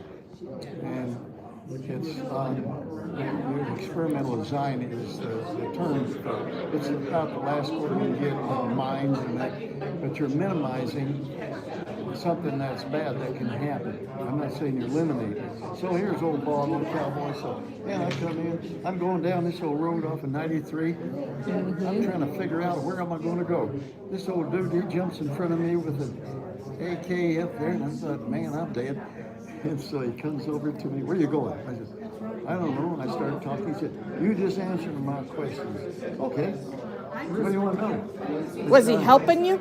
And I said, I'm supposed to go over there and conduct some training so we don't make a mistake. And so, what's your name? Mr. Mitchell. Over there's where you're going to go. I mean, the dude was really nice and all that. And this old guy pops. I just got in my car and I'm heading on over there. They put me in a monkey suit and white outfits, and I'm playing with all that nuclear stuff. Because I had to find out what they're doing. So if I'm going to tell, these scientists are the best in the world. Here's old me again. I just took off my cowboy boots probably to talk to them, but to minimize any problems. And that's all what it really is. You don't eliminate it. Yeah, but see, you're smart. And I have a feeling that you're probably smarter than the average government employee. I'm just a cowboy. Well, I've got more faith in you, Bob. Anyway, I got you right there. Yeah, you got my card. Yeah, And we'd give me love their to have you information involved. You'd enjoy it. yeah, probably. And this guy, he lives in Arvada. Mark does. All of it is his last name, but yeah, I'll send you a contact and just say you talked to Bob. Okay. And yeah, we'd like to have you. That's for sure. That'd be cool. Yeah. Thanks, Bob. Thank you. Okay. Well, let's did you have any questions for Chief Ron Thomas? I don't. Are you sure? I'm sure. You sure you can't think of one for the chief of the Denver Police Department? Not that hasn't already been asked, no. Or think of one that hasn't been. Come on. I know you can do that. You got lots of questions about why Denver is the way it is.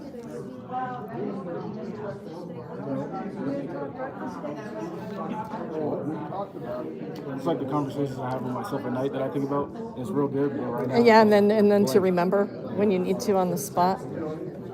I guess I've always been curious what every chief of police thinks about the citizens' right to not open carry in Denver.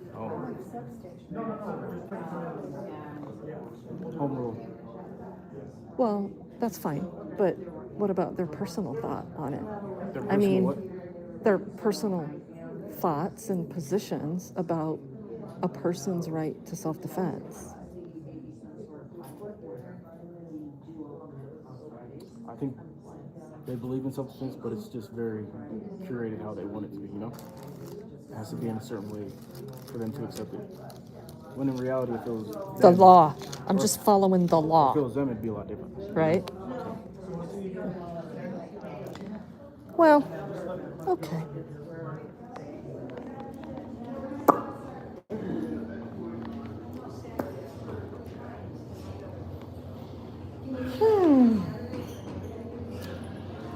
Oh, you know what's interesting is the last meeting we talked about license plates.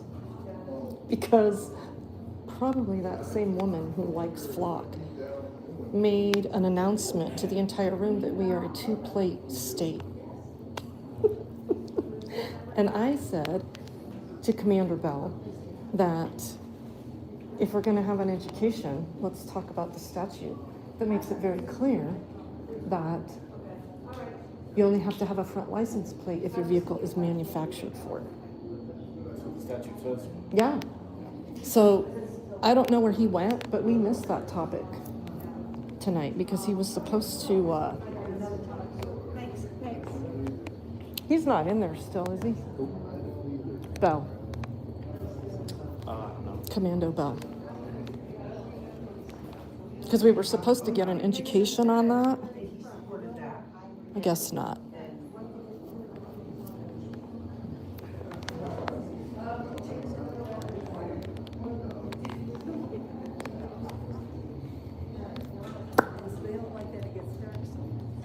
So did you see some of this? I did. So here's the rules. Here's the rules. Right here. Let's show our officers we care. Turn the wall blue. Each ribbon on the station wall represents one person in our community who sees, supports, needs, and appreciates our law enforcement officers. What? Everyone who supports our officers.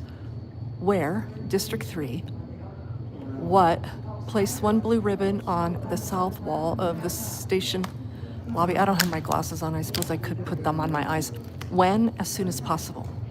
So, After we have a civil society without police, we can't.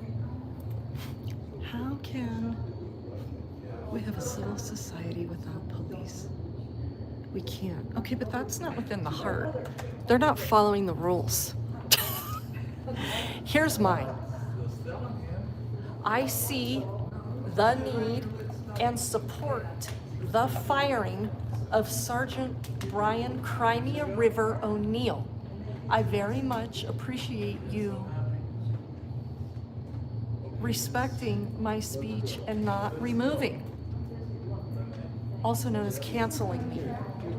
So what do? I mean, they just write a warrant for me instead. Let's see. Officer so-and-so is outstanding. He is totally kind, totally professional, and all about service. Thank you, Susie. Hey. Hey, is the chief leaving already? I was hoping we could talk about license plates. There you go. I was talking to him about the community center at 14th and Alani. Oh, how's that coming along? They need to reopen it, right? I agree, and he agreed with you too, right? He did. Yeah, okay, He did. good. That's good. But no one has any money, so I don't know how that works. Well, we do now in Denver because we passed all 8 tax increases last night. So no more bullshit about there not being any money, Amy. I want you to push it hard. Yeah, but I don't think the community center was one of the 90 initiatives. Doesn't matter. Doesn't matter. Get it back in there. You saw the email, for the meeting with the mayor. Yeah. You coming to that? I'll think about it. I'll commit to that. Well, at least You you're guys thinking expect about me to come to that meeting and like keep my mouth shut. And it. No, we don't. I don't know that that's gonna work out anymore. We don't expect you to keep your mouth shut. So my topic, so I haven't gone to the last couple of ones, but I may end up going to this one. Yeah. Because I've been trying to get a meeting with the mayor to talk about the community center. Is he gonna be there? Yeah, he always shows up to that meeting. Okay. Yeah. I mean, it's 30 minutes. Right. 45 minutes. It's not very long, so we can't cover a lot of ground.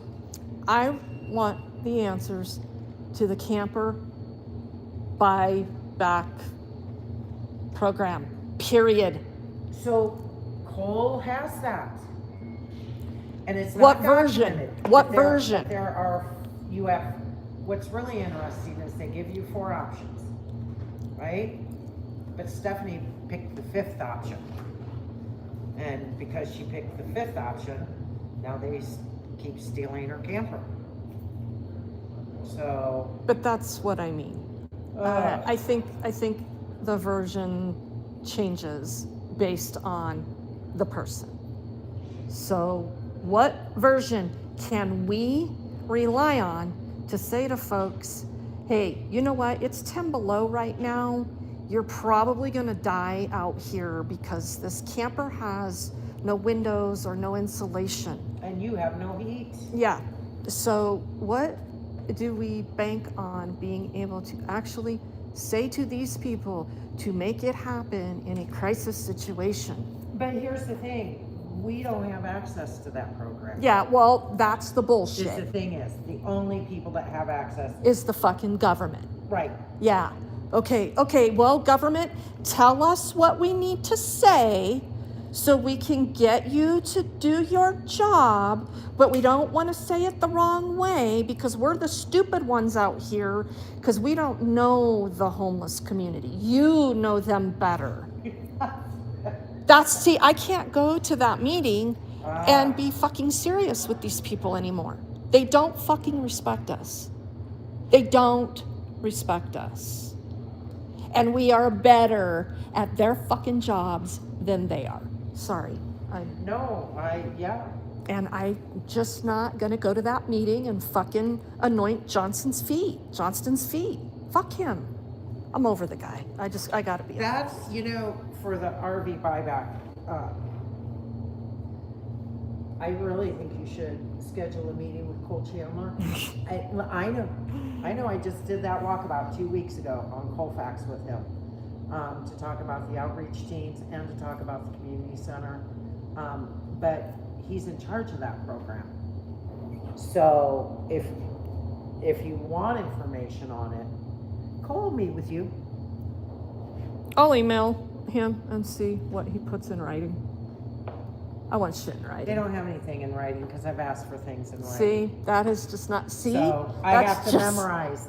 No, I'm not letting what them they fucking say. get away with that. I know. I'm not letting them They get away don't, with they it. don't document anything anymore. Remember when you used to have, SOPs, and that ran government departments and spelled everything out, and now everything is verbal. Well, then put it Right? in writing that it's an arbitrary application based on these factors. I don't know. He could do that, I suppose. I'll email him. I'll see what he says. Yeah, let me know what he says. Yeah, I will. I missed out. Didn't get a chance to say, You didn't get to well wish Belle? who's up there? Huh? Taking a picture. Yeah. Who's taking a picture? Someone. Someone was taking a picture up there? That was freaky. They're behind Yeah, they're that behind that taller little pillar thing. right there. They're behind the black thing? Yep. Hiding right now? Backing up now. Right here by the glass? Well, they have all sorts of campers around here, don't camera. Somebody is taking our picture from the balcony up there behind that black thing, The tall one. and they're hiding behind it right There's a now. bunch of them up there. I saw their hands for a second.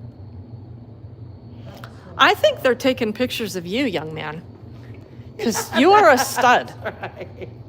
They're over me and Amy. This is all about what a stud you are. They are in your presence and they want to take your picture. Are they in uniform? No, plain clothes. And they're hiding behind that thing right now? I'm not sure if there's still one back there, but there was like a handful of people that walked by there and just kept looking this way.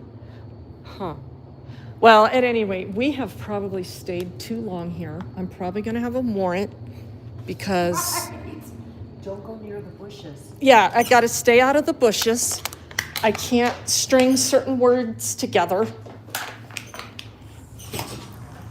I can't, well, I can. Don't tell me I can't say pig roast.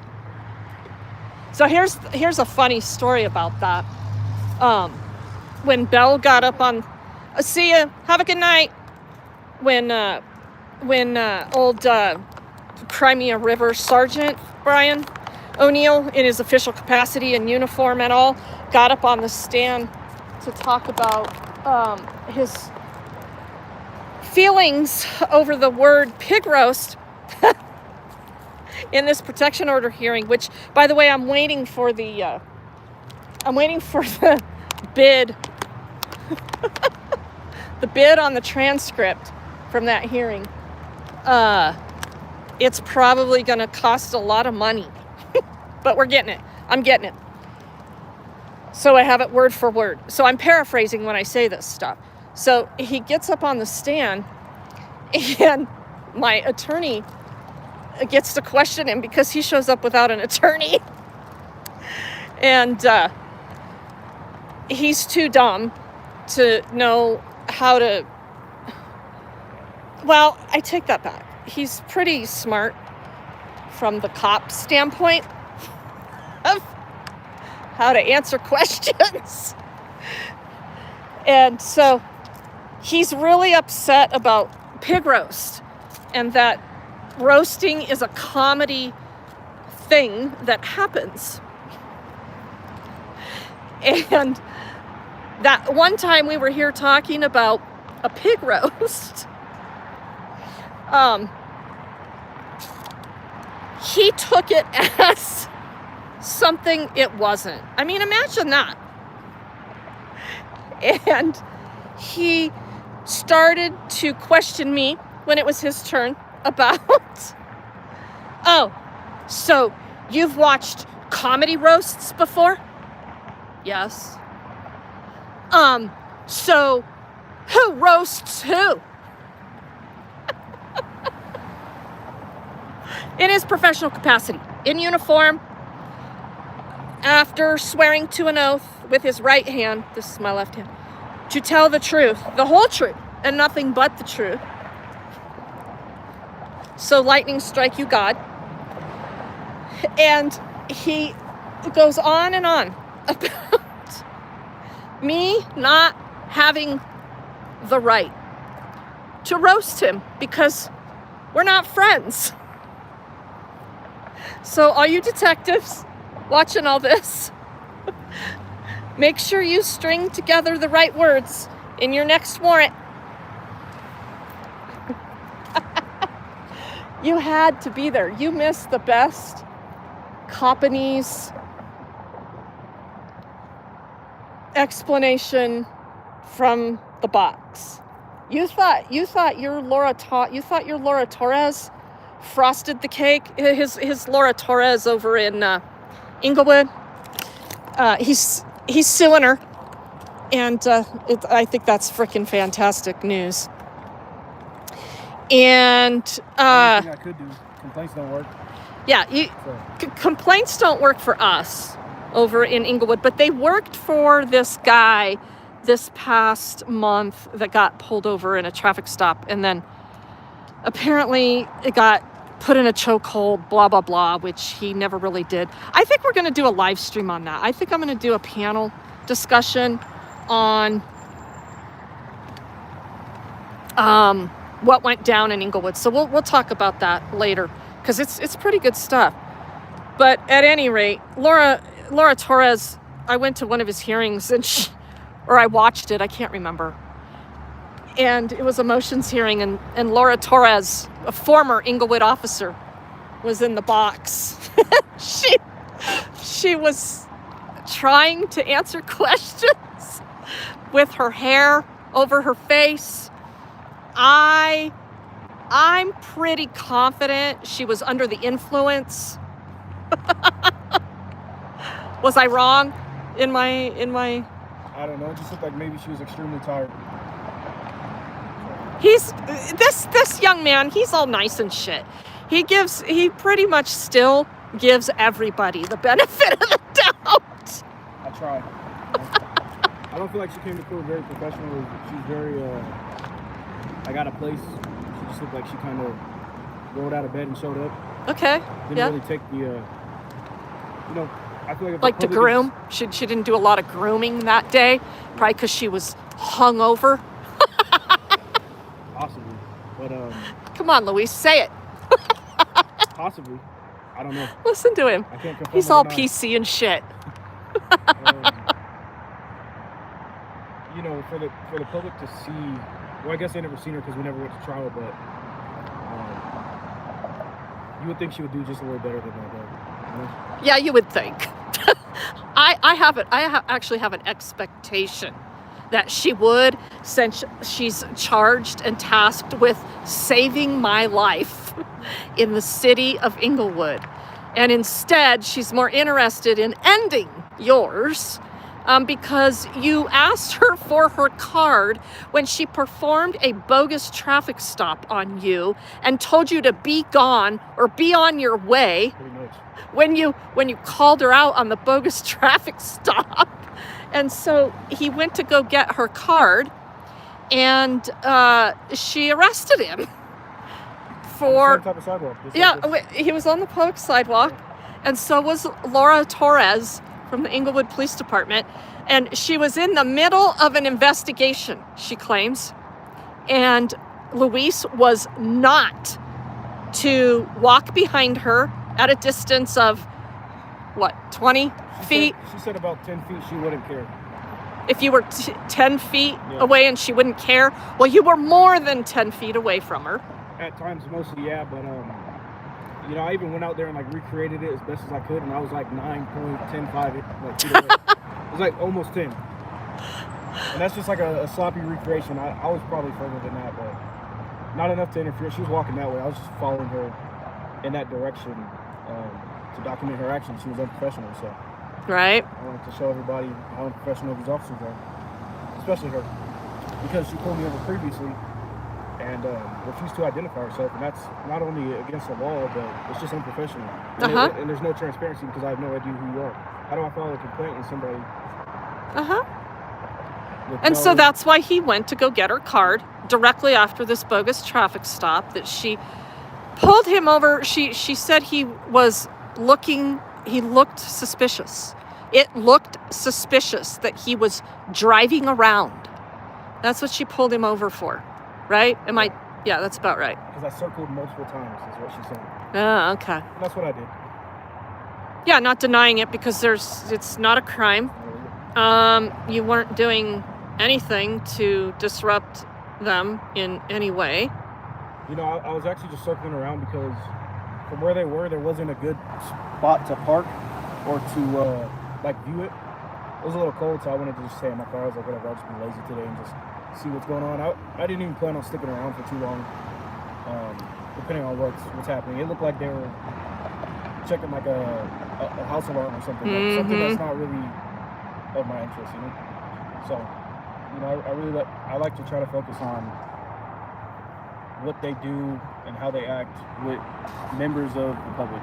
Yep. Not necessarily a house alarm or something stupid small like that. But there was a lot of officers, so I kind of stuck around for a while just to see, what's going on. Just being nosy. Yep. Cop watching. That's good. First Amendment. I like nosy citizens. I like it when citizens are nosy of their standing army. Yeah, I was actually in the area, and I heard a bunch of police cars just flying by, like 60, 70 miles per hour and like a 25, you know? So that's how I initially thought to go out and like explore and see what's going on. It just sounded pretty crazy in the city. So in the video that I posted, you can see I actually pull in before she does. So, you know, I had nothing to do with her really, but she just made it about her, I guess. Well, she made it about herself, all right, and so now she's being sued, and I think that's fantastic because not that lawsuits are going to stop this behavior, but it's the only recourse. And you said something really interesting to me today about how, what was that we were talking about what they're doing to us, and then they claim we're using the courts. What was that? So in your type of lawsuit, I guess, their defense would be you're legally harassing them by filing a lawsuit. Oh, right. Or you're just taking advantage of the legal system. But the thing is, they've issued warrants for me. They've issued warrants for you. They were bogus. We beat them. Here we are. Utilizing the court system. And they're utilizing the court system to do what they're claiming we're doing, but we're just reacting to their actions, which is them violating our rights. We sue. That's our only... I mean, other than us filing a complaint and telling them that it sucked, what else can we do? Nothing. It's the only recourse we have when they do that. But the difference between us and them is we're actually honest when we use the court system. They're fucking liars. And that's because we record everything and we're extremely transparent about it. Yep. We're more transparent than they are. Yep. That's crazy. And I don't like to talk much, so that shows you a lot. You're doing so good. Indeed you are.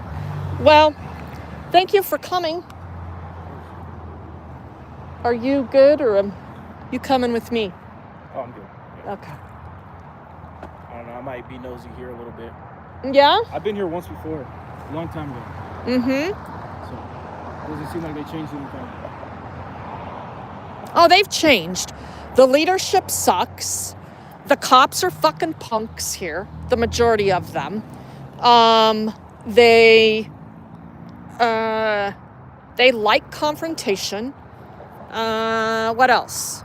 That's what's changed in District 3. District 3, if you were here a long time ago, it was ran better. And that's probably why you didn't see a lot going on. I think so. Yeah. And if you hung around for a while and probably did some chalking or something, yeah. I just know from the last time I was here, they're real territorial over their property.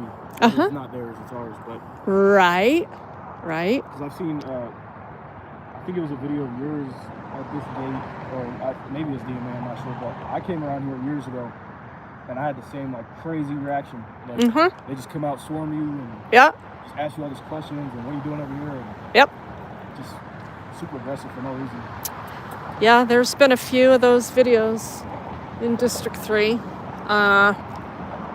But I will say, you know, overall through COVID and the response that was going on out on the street with the homeless, they were better. They weren't great. They were better than the rest of the districts in Denver, but that was under different leadership. And once they got Commando Bell over here, and then they transferred these worthless ass sergeants from District 6 over into District 3, shit got real bad. And Commando Bell stands by his, you know, leadership team over here that does, you know, homeless outreach, which is seek and destroy outreach is what it actually is.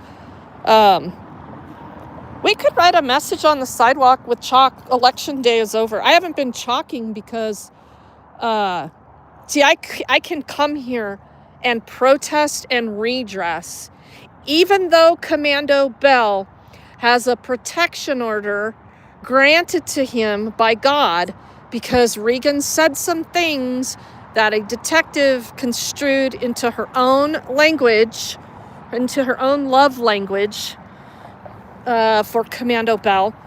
And my attorney immediately argued that protection order and said, you're not going to violate my client's rights. That's And the thing with these protection orders. When it's so, you're innocent unless you're proven guilty.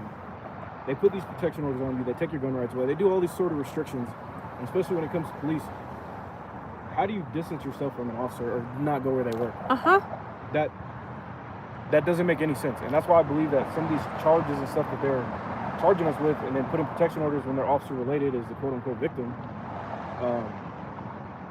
That's why I don't feel like it applies to officers. It doesn't, because you just can't. I don't really feel like you can harass an officer.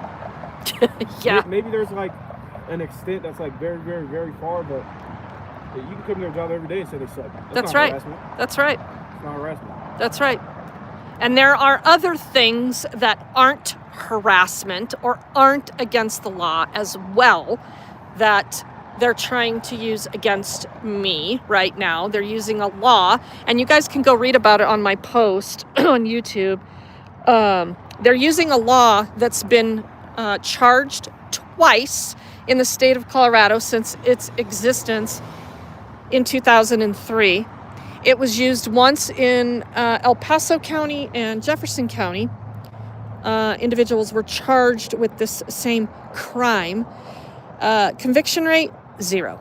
It is because the majority of these laws are unconstitutional. And when you have an attorney that knows law and knows how to argue, some of these things start to change. So I highly encourage everyone to use attorneys. You, generally speaking, are not smarter than an attorney. Unless you have the same training. Sure, some people are naturally intelligent. Are you smarter than an attorney who knows the judges and system? No, you're just not. So, at any rate, that's why I will never do the pro se route and stuff like that. Oops, sorry about that. So, do you need a bottle of water, young man? I'll take one. I appreciate it. Yeah, of course. There you go. Thank you. Do you need a pair of socks? I don't. Okay. I'm just checking. Where'd you get those from? Those are for my homeless friends. See, where is my chalk?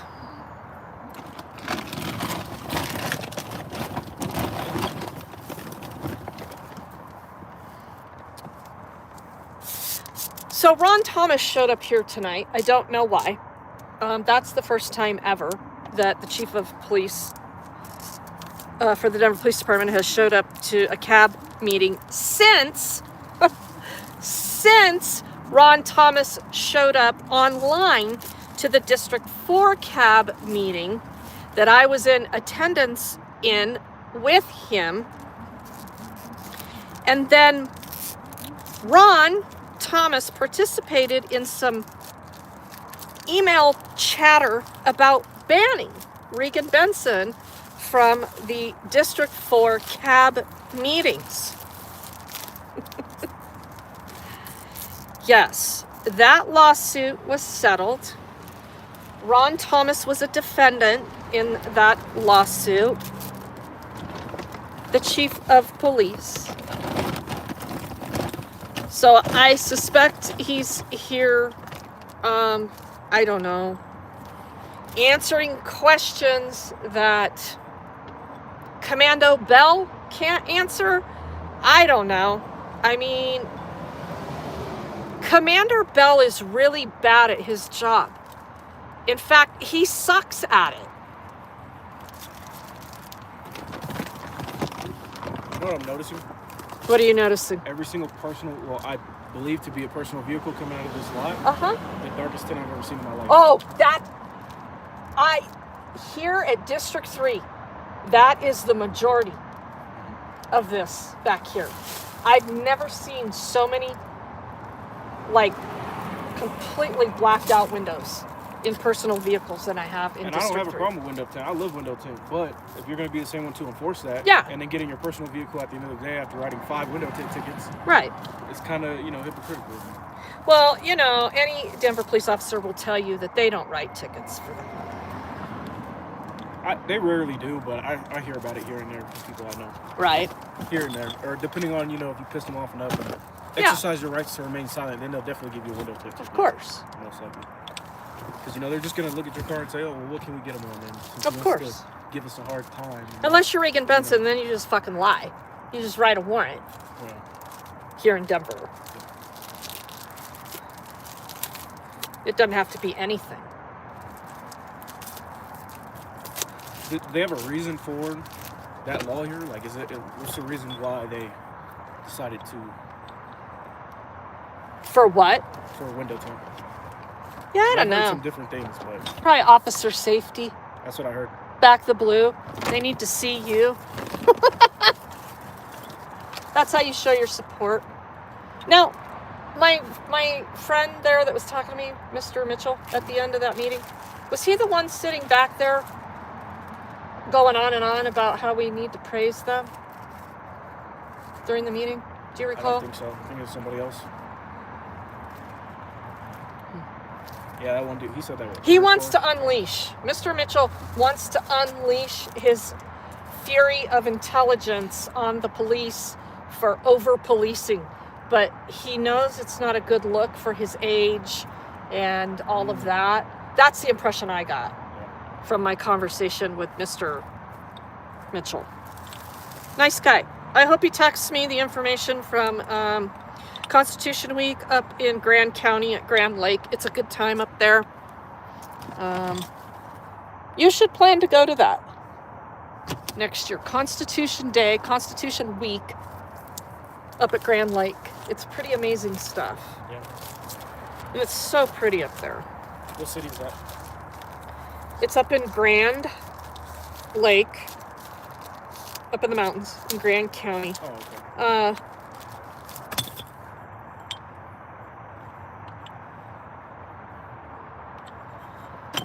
I want to write a few things on the sidewalk. So, yeah, I'm not talking because it's election season and they'll get you for electioneering near a polling place. Not that this was a polling place at District 3, but Inglewood was a polling place. Go to Thailand. Zero over policing. America is forced. Yeah, right. What rights do you have in Thailand? Yeah, I don't know. You're crazy. Half truth. And a lot Yeah, of people- Mitchell wants to live his years left in peace. Yeah, you're right, AB. A lot of people always say, oh, if you don't like your country, then leave. Why not stay in your country and make it better? Yeah, I like my country. How about you get the fuck out of my country and go back to North Korea because they're calling for you. Seriously, you think this surveillance state, over policing, the drone stuff, which, by the way, I'm going to have to dig into that a little bit deeper with Chief Thomas's response about the drones not being tied in with the Flock LPR system that Denver is using, because I don't think that's necessarily the case. But, okay. So, first, they said they didn't have those drones, but then they did. What did I miss there? Did anybody hear all that? Yeah, I'll have to go back and listen to that. I think one thing that caught my ear during that was that, I think it was the lieutenant, that one older female. The female? Yeah. I like her. What's her name? Julie, can't think of her last name right off the top of my head. But she's the intelligent one here. She should be the commander. Yeah. She really should. She said something like, we use technology to help catch these people speed racing and all this other stuff. And I'm like, what technology could you use to help you investigate speed racing? Flock? Unconstitutional flock? Well, no. They're flat out admitting that their Halo cams throughout the city watch in real time. They actually did a presentation here at this meeting and brought the team in. I think it was one of the stolen automobile task force people, to show everybody how the Halo system and the Flock system worked. And I'm glad I recorded it, because there's no recording of any of these public meetings except if I show up. That's why I think everybody should be recording these public cab meetings, because these are the meetings where the police put out their secret email list and they bring the people they want to support their messaging to these public meetings, and then they spoon feed them what they want them to support. You see? And so this particular night, these guys showed up and they were running the live system of Flock and the Halo cam. They were running it up on the screen. And I started asking some questions, because the Flock LPR thing was just dinging constantly. Well, apparently, from what I think I know, it was saying that this plate is reported for whatever reason. Wanted. Yeah. And so it was going off. And as soon as I started asking questions about why you can't watch the Halo system at the same time with the Flock system, they started shutting it off. Bill was whispering to them, because it's obvious. They catch only who they want to. Because if that thing is dinging, my question was, go catch them. Why aren't you catching them? Well, we can't be there for all of them. We don't know what direction they're going. I said, well, you got the Halo cams everywhere. So between those two systems, you should be able to watch this stolen vehicle or this wanted murderer driving in real time. And then next thing you know, they shut it down on the screen. So to my point, that's exactly what she means. We're watching the city with the live cameras that we already have. Yeah. Integrated into a system, and you can track the same thing. Yes, and then combined with the Flock system, they get to track the movement of a particular group of people, or even an individual, or an entire city, and then the government knows that Regan goes here on this certain day. She spends X amount of time in Inglewood, because Inglewood has Flock cameras everywhere. I just seen a couple more get put up. In Inglewood? Right on Broadway, a block from Yale into Inglewood, a half block. Yeah. Right near those have been there. That money place. Yeah, that's that one. Those have been there. That one that's right there. Yeah. I've never noticed that. Wait, by the money place and the liquor store? Yep. At Yale? Right after the liquor store. It's right there in front On of the Denver side or Inglewood? Inglewood. They just put Oh, that no shit. Yeah, no, you're right. That. Yeah. The other one's down by 7-Eleven on Dartmouth. Because that's like my path. That's where I walk all the time. Right. Do my laps. Right. And I just noticed that like a couple weeks ago. A week or two ago. Huh. Interesting. So yeah, this whole Flock thing and yeah, all that. And I mean, at this point, why can't they there's no limitation on how many of them they can put up. So they can put it on every single block and track your vehicle's license plate and the movement of your vehicle every single block that it goes. Yeah, absolutely. And I've got a huge problem with that. And then, did you know that I went over to Douglas County a couple weeks ago and drove into the cop shop parking lot? And it was on the, and they've got it right there at the fucking driveway of the police station and the RTD across the street from the police station. So for those of you that watched me that day and I did that records request, I've been communicating with the records supervisor over there in Douglas County, and they're still formulating a cost to send me those Flock policies.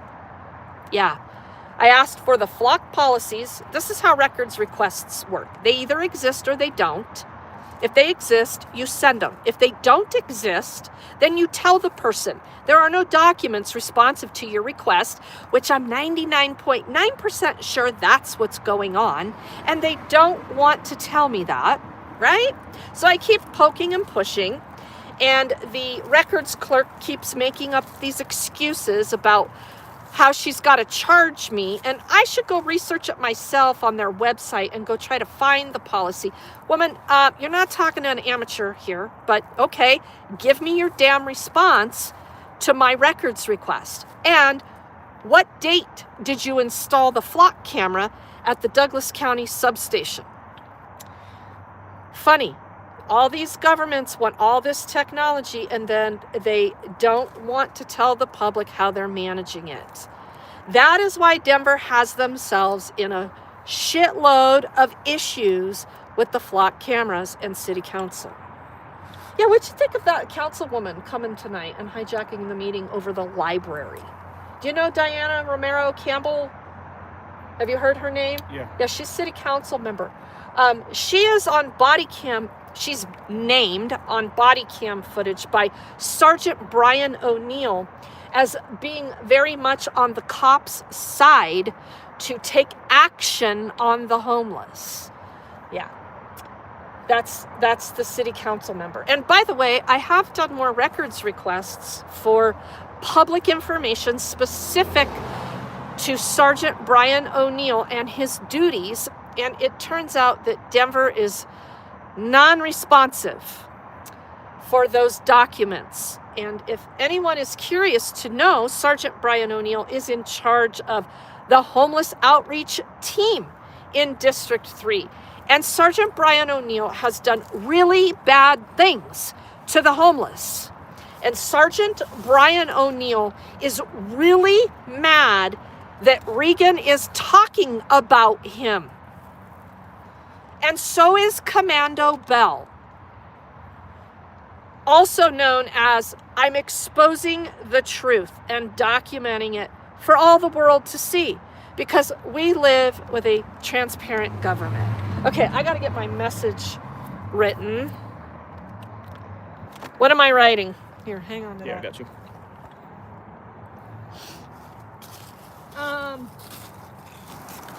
So, Tyrants,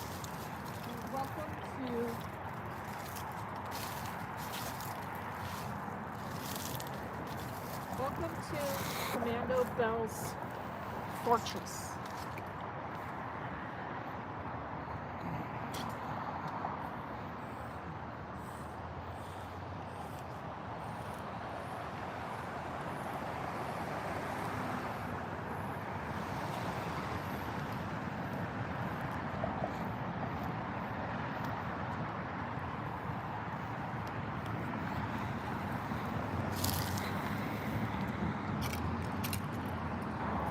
These are beautiful.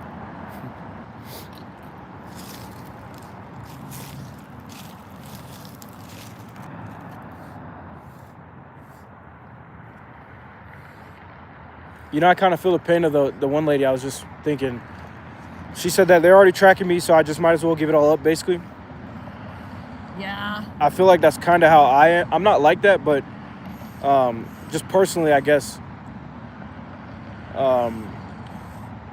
you know, once they got an eye out for you, it's pretty much a wrap. So people like you, me, we can't do anything private anymore. Yep. Because they just track us, basically. Yep.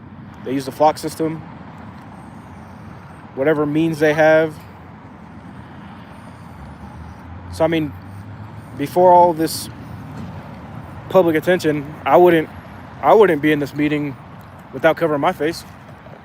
Not because I'm doing anything I shouldn't or anything like that. I just... When you have nothing to hide, you have everything to hide. Exactly. Yeah. Mm-hmm.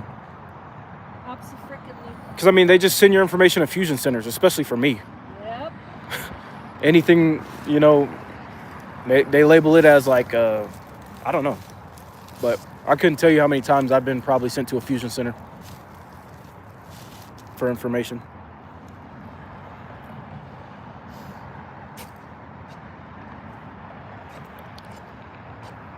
Can't escape the technology they got nowadays. You really can't.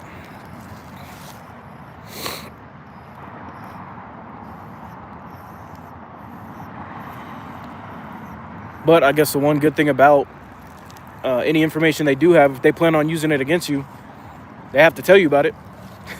So. Well, not until you get into the discovery phase. Right.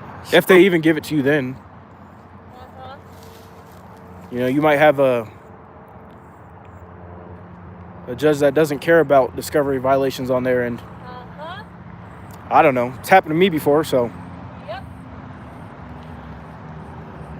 You have experienced truly the full gamut of the Just Us system. You have. Yep. I mean, I have too. And they want people like you and I in prison.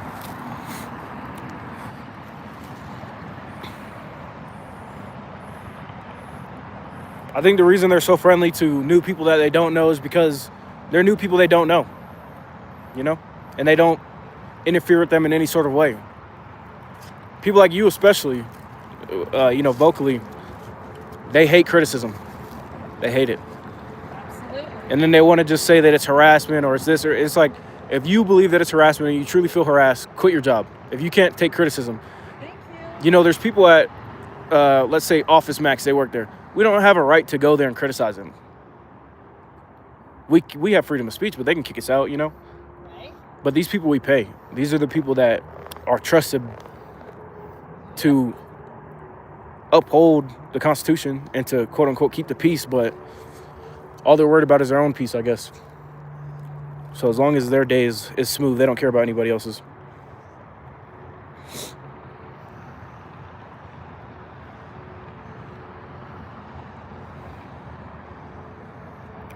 And, you know, out of all the things you ever said to them, I don't understand why they're so hurt.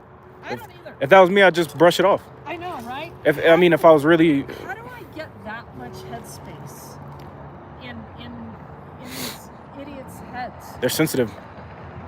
Then how the fuck are they ever gonna save anybody's life? They are that motivated for revenge and retaliation over words. Here's another thing I want to talk about that I think is really super important that Sergeant Brian O'Neill testified to under oath up in the box. He became a cop in '99. Back in 1997 in this district, there was a shooting of a police officer, Vanderjack. Is a very high profile case, and without going in the weeds, if you want to study up on it, you could Google it. But at some point, somebody brought a pig carcass over here. Really? Yeah. And supposedly, allegedly, I don't know. I mean, I don't know if I ever saw a picture of it. You hear these things and you read these things, but the police have always had a habit of, if they say it enough, it becomes true. So allegedly somebody brought a pig carcass over here and threw it on the lawn a day or two or something after this officer was shot. I don't advocate for violence. I'm not advocating for violence. The word pig roast is not advocating for violence. Brian O'Neill used that example in '97 and said that he was here and lived through it. He tried to literally compare me to the individual who threw, if it happened, a pig carcass over here and put everybody on high alert for their lives, their families, all this fucking bullshit drama. That's why when I left there, I was so pissed off that this fucking clown, Sergeant Brian O'Neill, gets to use the death of another man that he never knew, that he never worked with, the death of that man and his family's suffering to bolster himself in a fucking civil protection order hearing against me for a live stream that fucking pissed him off because he's got no fucking balls because they're stuck in his throat. I have to defend myself as not being violent to suffice this fucking psycho's feelings? Fuck you, Brian O'Neill. You fucking idiot. fucking pig. That's the definition of using the legal system to harass somebody. Is what they're doing to you. To say the least. Yeah.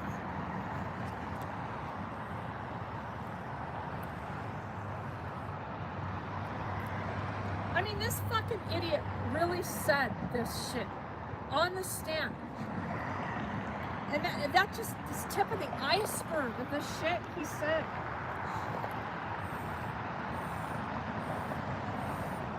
And I have to defend my innocence. I have to defend that I'm not akin to the person who brought a pig carcass over here to District 3. Because that's really my fucking character. Guilty until proven innocent, I guess. Right? Again, Google that story about Officer Vanderjagt, Vanderjagt,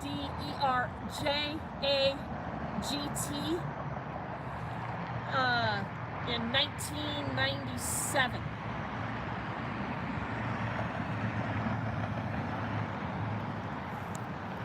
Somebody in the comments mentioned that there's a drop-off box for the elections inside of here. Yeah, it's behind us. It's a drop-off box, but elections are over. Yeah. So I'm not electioneering. So I mean, is it the type of speech that would be considered interference with that, or what? Of the election box? Yeah, like if it was active and. Well, listen, I don't want to give them any reason to make shit up, because if I happened to be in the same area of anything having to do with elections and messaging, they would lie and write a warrant for me. There is law about electioneering on issues or candidates or filming within 100 feet, 100 yards of a polling place. So I think that's ridiculous. Oh yeah. I mean, if you're gonna get your mind changed by somebody with a camera, I know. Yeah. that's ridiculous. And that's why I just steer clear of shit during election season or election time. I feel like that needs to be changed. I agree. I mean, why can't I sit out here and say, no, you shouldn't, it's freedom of speech. If we can have a group of our peers as jurors and they can talk amongst themselves, whether you're guilty or not, Yep. Why can't we talk about politics, I guess, Yep. during the election season? You can do it on Facebook, you just can't do it here. Yeah, you could do it on Facebook. Yeah.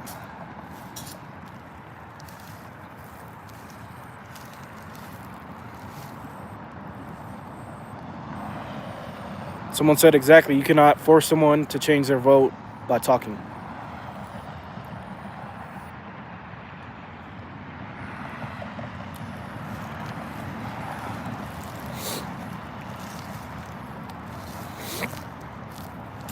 I mean, maybe you could persuade them. But just a share of ideas, I guess. Which, that's what free speech is all about, fundamentally.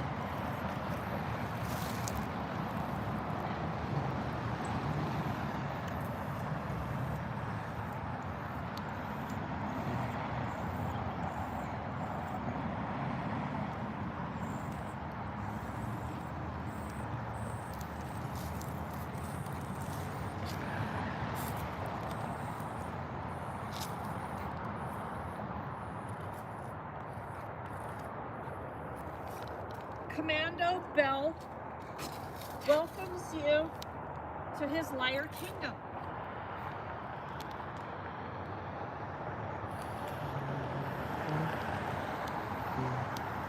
Let's see if he uses a blinker. This law that they're trying to use. Oh, he did. Look at him run the stop sign. Did He you get didn't. that? Yeah, he didn't stop, but He he. just fucking ran that stop sign. Yeah.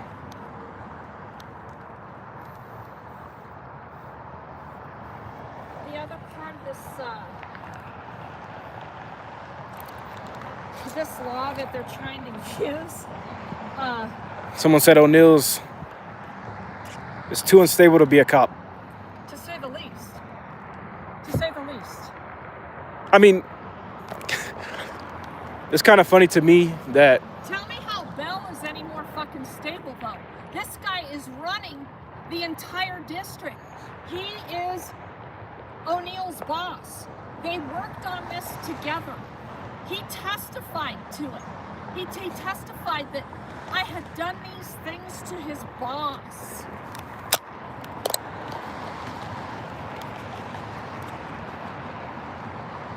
He tried to get me to incriminate myself in this criminal case at the civil protection order hearing. Did you say this about my boss? And my attorney's like, objection. relevance. Yeah, and then she would sustain that and he'd ask the same fucking question and switch around 3 words like he was some freaking hero of deception, and he was gonna get me hemmed up to say something under oath that they could use against me in his boss's criminal case that the 2 of them created together.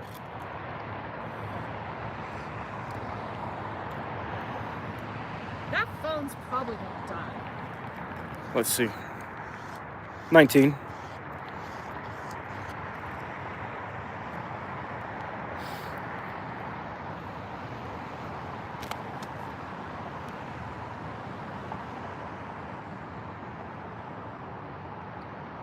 Well, that's probably good for tonight. I can't think and talk and do all this at once. I'm kind of like, I got a cop brain tonight. I can only think on a one-track mind because I need to eat. Commando Bell, I didn't quite get the word right, welcomes you to his liar kingdom.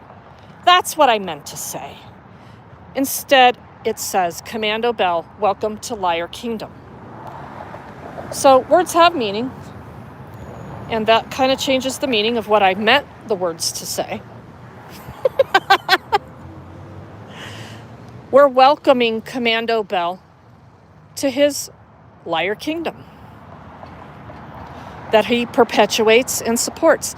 Yeah, so anyway, the law that they're using against me, I posed an imminent and serious threat. They admit in the discovery that they watched my live stream. They watched me do all these horrible things out here and say all these horrible things that posed an imminent threat. And not one of those brave men and women came outside to stop the imminent threat. Ugh, it's nauseating, this shit they're trying to pull. All right, well, I'm out of here. What are you doing? I'm out of here as well. Are you? I might snoop around a little bit. I don't like you being here by yourself, but I know you operate like that, but I can't operate like that anymore. They'll kill me.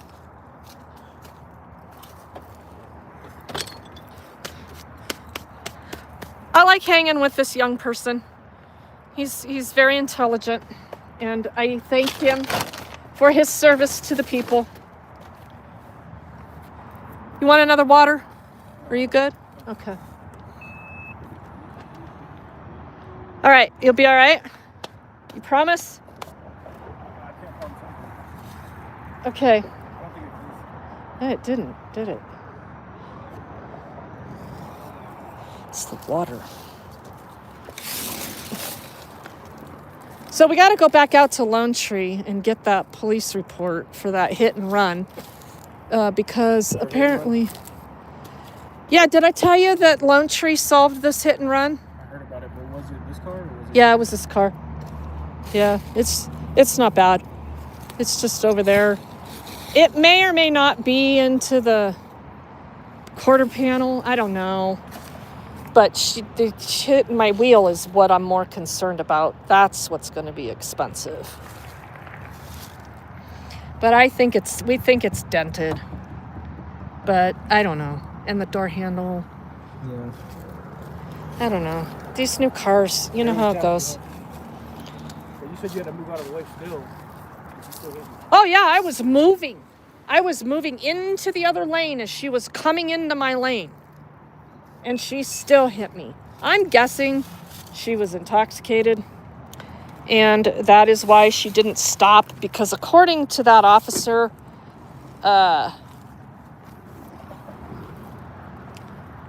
or that detective or whatever he was that called me,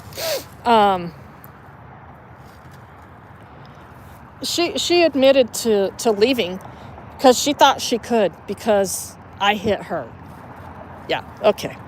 So yeah, it's been interesting. And he wouldn't give me any of her information except her insurance. And so I want to go get that police report because I want to see if they actually charged her with leaving the scene of an accident. So they say they did. They kept it municipal.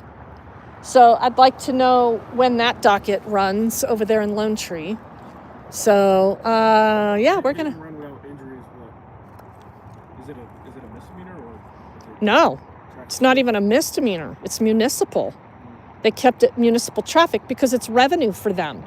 Yeah, and because there was no injury, right, and the dollar amount wasn't massive, I guess that's what they just decided to charge her with. But I got a little bit of a problem with that. But you know, we're going soft on crime and responsibility, personal accountability. Except it also wasn't her car. It was either her mother's or her grandmother's. So having her name would be more important? Yeah. So, I don't know. I need to do a little more investigating on that for my own peace of mind. I don't remember what happened I can't remember her name. The lady during like the protests that they were having, super drunk, got out of the car. Where, here? Inglewood. Oh, yeah.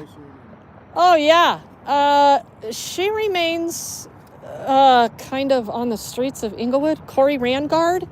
Yeah, the woman that came after me. And Luis came shortly after it all went down. I missed it. Yeah. Corey was drunk and driving. And she got out and came after me. And hit my camera, and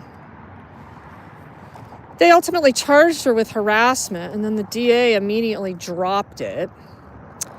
And then Corey's boyfriend, interesting story, I didn't realize her boyfriend was living in homelessness in Inglewood, and he happens to be the individual that was killed over there by the light rail because he got in a fight.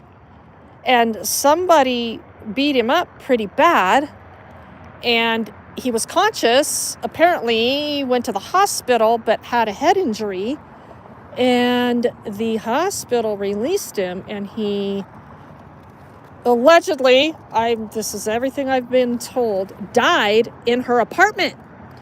Yeah, Corey is ex-military. I think I seen she had like disabled veteran plates.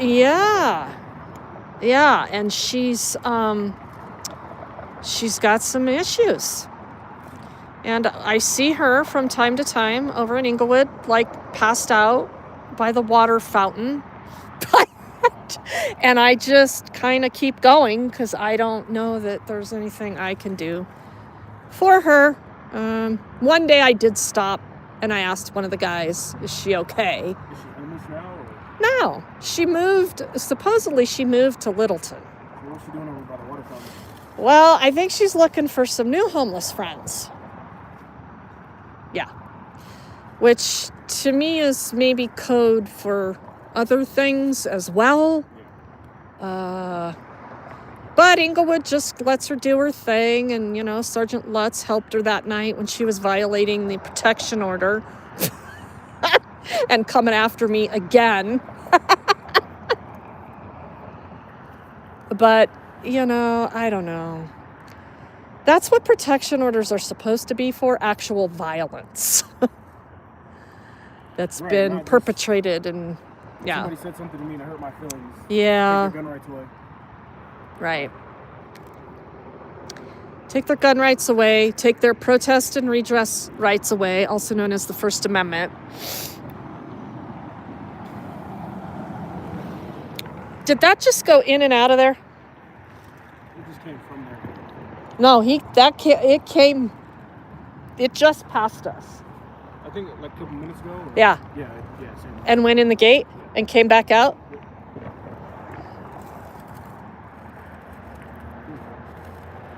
That was interesting. Is that a backfire on I-25? I think so. The pitch sounds too. Yeah. Sounds different.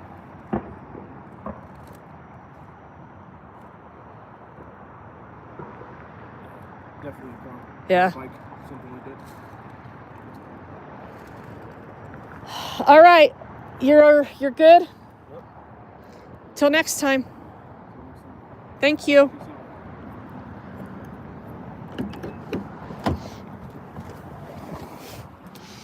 Okay, a little recap. Just for a minute or two here. So, we just went to the District 3 CAB meeting. Thank you for hanging out with us. It's always interesting. I am exercising all of my rights tonight. And I suppose that some dirty ass cop somewhere is gonna do something about it. So be prepared. My attorney fully expects them to continue with the games. So we are set to argue the protection order that is violating my Second Amendment rights and my right to self-defense, even in my own home. So we're set to argue that. She's set to argue that on November 17th.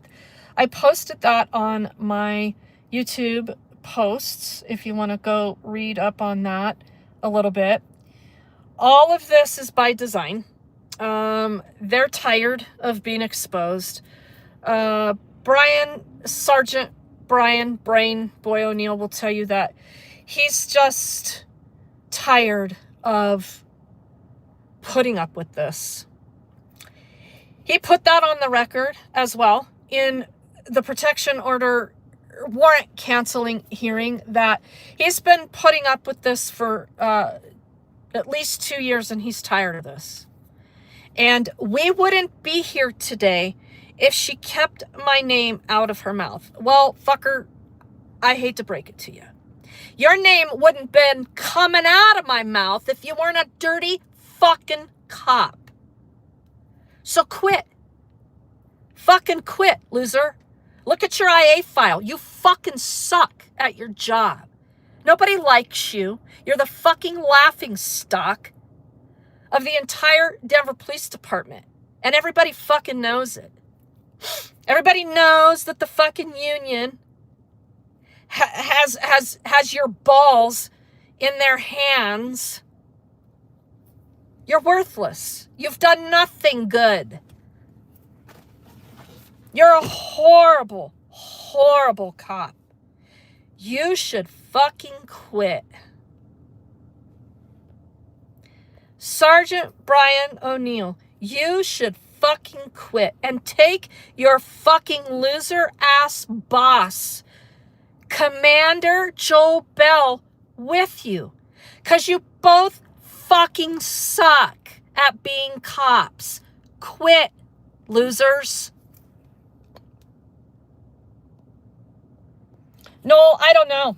I don't know the answer to that. Probably.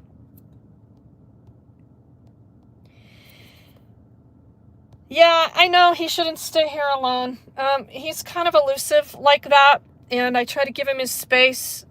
He's smart. He's a smart young man. I worry about the cops. I do. But he does his thing. And I offer to do whatever I can to be part of that thing. But he's been through the ringer.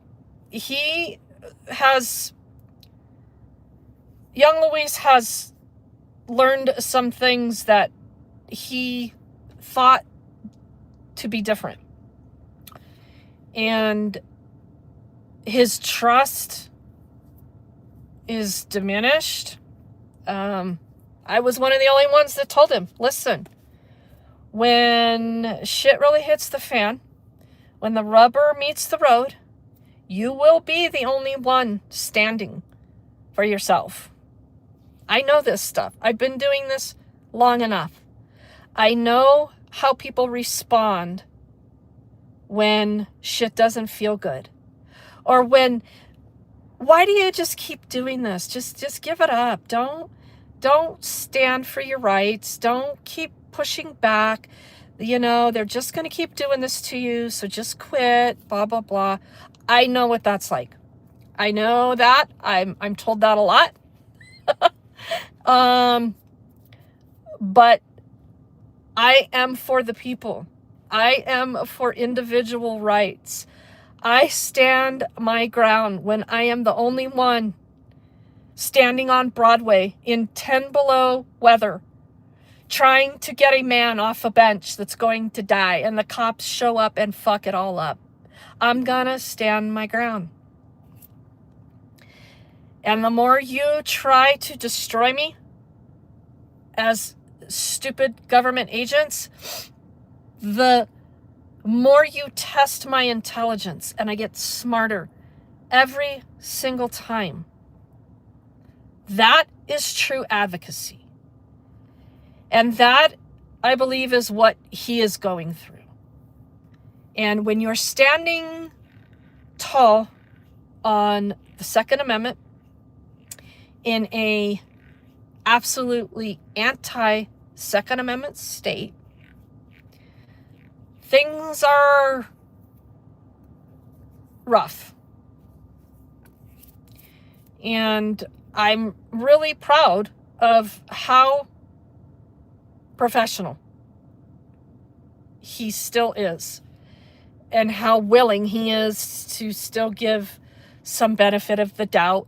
He is the one that initiated the conversation with me about why there were problems with what prosecutors were trying to do with this cop over in Inglewood.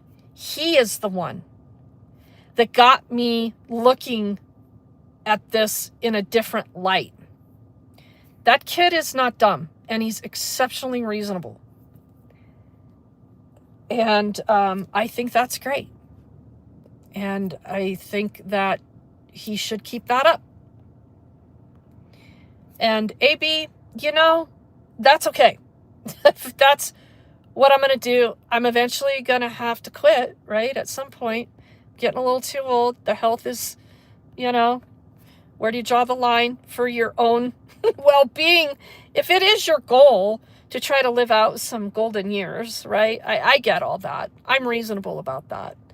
But the shit these idiots are doing, I'm not going to ignore this. I should have, like I said before, already sued Sergeant Brian O'Neill. I should have already done that, and the city of Denver, for what they've already done to me by his dirty hands. I didn't, because I didn't have time. I was dealing with some more important things. But this time, no, they're not getting away with it. So it's going to come to fruition, and I want to continue to help people, because government and the goal of government is to destroy people. Some people don't know that. Some people still think government is going to help them. Well, when you're starving and your foot is frozen and about to fall off out here on the street, and government comes along and says, oh, here's a ticket for you. Go ahead and die with that ticket in your hand. You start figuring out this world around you isn't what you thought it was when you thought the government was paid to help you. So I do think that's some of the stuff Luis is experiencing, especially in the court system. That's where you get a real slap in the face. When you start seeing the behavior of the judges, the things that they can do to manipulate testimony, trials, outcomes, all of that, right? That's where the rubber meets the road. And again, he was sitting in that courtroom alone this last time. And I showed up and I hope that I can continue to show up as he moves through this, lawsuit. He's got good attorneys that are very good at what they do. He happens to have the firm that took on the Timmy Henley case in Westminster. For those of you that have been with me for a long time, Westminster Police, Louis Engelberg, who used to be the president of the FOP chapter in Colorado, murdered Timmy Henley. And so this attorney firm and this attorney represented the estate of Timmy Henley. And they win. So there's that. Other than that, you guys, thank you so very much for being in here. Parting thoughts, again, we don't promote violence on this channel. We talk a lot of shit on this channel. A lot of vile, a lot of vulgar, a lot of obnoxious, sarcastic shit on this channel. And if you don't like that, don't come here and try to be a victim. Be gone. Be gone with yourself. Bokomo, thank you very much. In parting, if you can give to the nonprofit for warm weather gear for this upcoming winter, we need it. The links are in, there is a, there we go. The Zeffy link, if you want to give by credit card, please do so. Whoever put that $10 super chat or sticker in here tonight, thank you very much. Much appreciated. Yeah, thank you, Rizzo. He's a pseudo-friendly fascist. I like that. Pseudo-friendly fascist. That's good. Thanks for being in here, guys. Until next time, when we hopefully do that panel and talk about that Inglewood cop. It's some heavy-duty stuff. Take care.